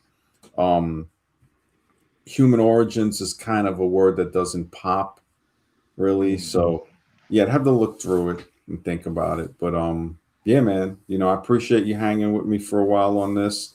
Yeah, tomorrow night I'll think of a good subject. If anybody's got a good title, they can just put it in the Can I just mention something before we go off there? Yeah, It just kind of came to me when you were speaking. Maybe, honestly, some religious channels. Maybe that would be a good platform too to talk about human origins. I mean, yeah. If they would have me, I would go on there. I think I notice a lot of the religious channels debunk evolution just to push their religion, though. I do notice that. Yeah, it's like you take the good with the bad, but at least you get some exposure. You know what I'm saying? Yeah, That's all I'm saying. yeah, It's just yeah. I like could there's let no them know perfect because, place. yeah, I wouldn't want them to feel like I'm trying to take any of their followers because I guess on this channel I'll be coming out saying, look, I'll be saying, okay, this is for people, and I was mentioning this to Scribe earlier today. I said, look, I am the only researcher that I know of. I said, now there's probably others out there, Hmm. but I'm the only one that I know of that researches the human origin strictly using science. That is not an evolutionist and is not religious. Sure. So, most of the time you'll have the scientist that's researching for human origins, and they'll either be an evolutionist or they'll be a religious person debunking the evolution claim, but also at the same moment saying that their religion is telling us exactly how everything was created, which we know Right. is not true. So I'm like the only one that I've seen that say, no, we know that any religious book at most has a piece of the puzzle, but that's Hmm. it. And evolution, we know, is just a total unscientific theory that is being pushed by the state. It's really like the state's new religion. Right. Because But I'm saying like don't approach it like you think you're taking their followers. What I would say is go to a religious channel and say, look, I have evidence to show that evolution is false, and stick to that only. I would yeah, leave your yeah, own religious beliefs completely out of this picture. Don't even mention it. But say yeah, here, yeah, and they would like that because it supports creationism. yes, yes, It's about promoting the book. It's promoting your work. It's not about, and then I would just leave religion out of it altogether, your personal beliefs. Like, don't even go into that subject. Just talk about, look, I have the proof that shows evolution's false. And they would love that because that's ammunition. You know what I mean? yeah, yeah. I mean, but like when you see the info, the fact that it brings in the racial question Right. of differences in human, I think it could be a little. They could be a little afraid of it because it gets a little touchy. And the scribe was telling me, he goes, and I had mentioned this. I go, okay, maybe being on, if they'll have me on. I don't know if these guys will have me on their channel, but like, Hmm. Bro Sanchez has a channel that deals with a lot of the earth stuff, the way Scribe looks at it. But he also talks about the human stuff, the where humans might have been created. And he's open-minded. So I've heard, I've been on the stream like twice, but I didn't say much because he usually has like 30, 40 people on there. And I managed to get on twice, didn't say much, and I didn't want to say, I said, let me just be cool with him. And he seems like a cool guy. Hmm. And then there's a few others, but they get very racially orientated. Um, Possibly going on those. The religious ones, I would have to say, look, this is the book, this is the evidence I found, and it seems that we're created in this way. The problem with theirs is they're going to say, well, this goes totally against their religion because you're saying more like there's you're not saying that there's a spiritual being because there's no scientific evidence yet that I can present for that. I could speculate and say, okay, but as far as how, it seems like physical, some type of physical beings creating humans, and this is just speculation, or something surgical, maybe robotic surgical type of things. Like Hmm. we could have been grown, we could have been, we're not sure. But one thing we know is that we didn't happen by chance. And with going at it from a strictly science perspective, it threatens both sides because just the way evolution threatens religion, monotheistic religion, um, the theories of real science kind of, it doesn't threaten, but those two can't really stand. It's like evolution can't coexist really with religion, but yet they still have it coexisting. And it when the more I look into evolution, it's such a state-sponsored thing, in my opinion, that the way they push it constantly, anything, the videos that come out, oh, and this is because, over 100 million years it evolved. It's like, that's not science. It's like, what do you mean over 100 million years? You have no dating method to show 100 million years. So it's basically a lie. And you can't really bring it out like that. You have to keep it like a little more scientific and say, listen, where's your evidence? We have to establish what is the difference between a fact and a belief. Most of them will immediately start mixing those back and forth. Like you see the Aaron guy saying, oh, evolution is a fact. What do you, just saying that shows me that the person is not thinking. Just saying that. It's like, wait a minute. So you're telling me because they found a bone in 3 feet of dirt, you can't tell me how old that is. When they say millions of years, there's no dating method for millions of years. So they're saying, well, it's in this depth of layer. And that layer, and you already know this, Mr. X, they'll say that layer is so many millions of years old. Well, how did you know that layer is so many? Well, because of the fossil that was found in it. That's so backwards. It's saying you don't know. You found a fossil in the earth, and you're telling me you're dating the fossil due to the strata that you found it in. And how are you dating that strata? You're telling me you're dating it due to the fossils you find in it. So it's so ridiculous. It's saying, okay, so you're dating the fossil to the dirt you found in it. And then you're telling me that the dirt you found it in is dated by the type of fossil you find in that dirt. It's a very smart way of fooling someone. If someone isn't really a thinker, they're going to believe it. It's to say, look, wait a second. You're telling me that you believe this? And the biggest battle, I think, is just getting past to get people to say, look, if you want to really look at a scientific way, this is it here. And now I have to figure out, okay, where can I go, like you were saying, that would be open to having me speak on their platform? Would it be, like the religious, like when I went on this religious ladies thing last year, and I mentioned it, and she goes, you're the only person I've ever met that is deep, that knows evolution is not true, but you're doing it and you're not religious. So you're not religious and you're not an evolutionist. So you're actually looking from a scientific, and she shielded it very well, but I think it kind of made her like upset or kind of like questioning, saying, okay, so because their whole thing is, I got to remember always that the religion, Christians, and what the Christians have on evolution, they basically stole off other religions like Hindus and stuff that knew about this way before they did, to say this can't scientifically be true. So they're all like any religion, the Hindus, the Christians, the Muslims, the Judeans, all of them, the Buddhists, none of them have the complete answer.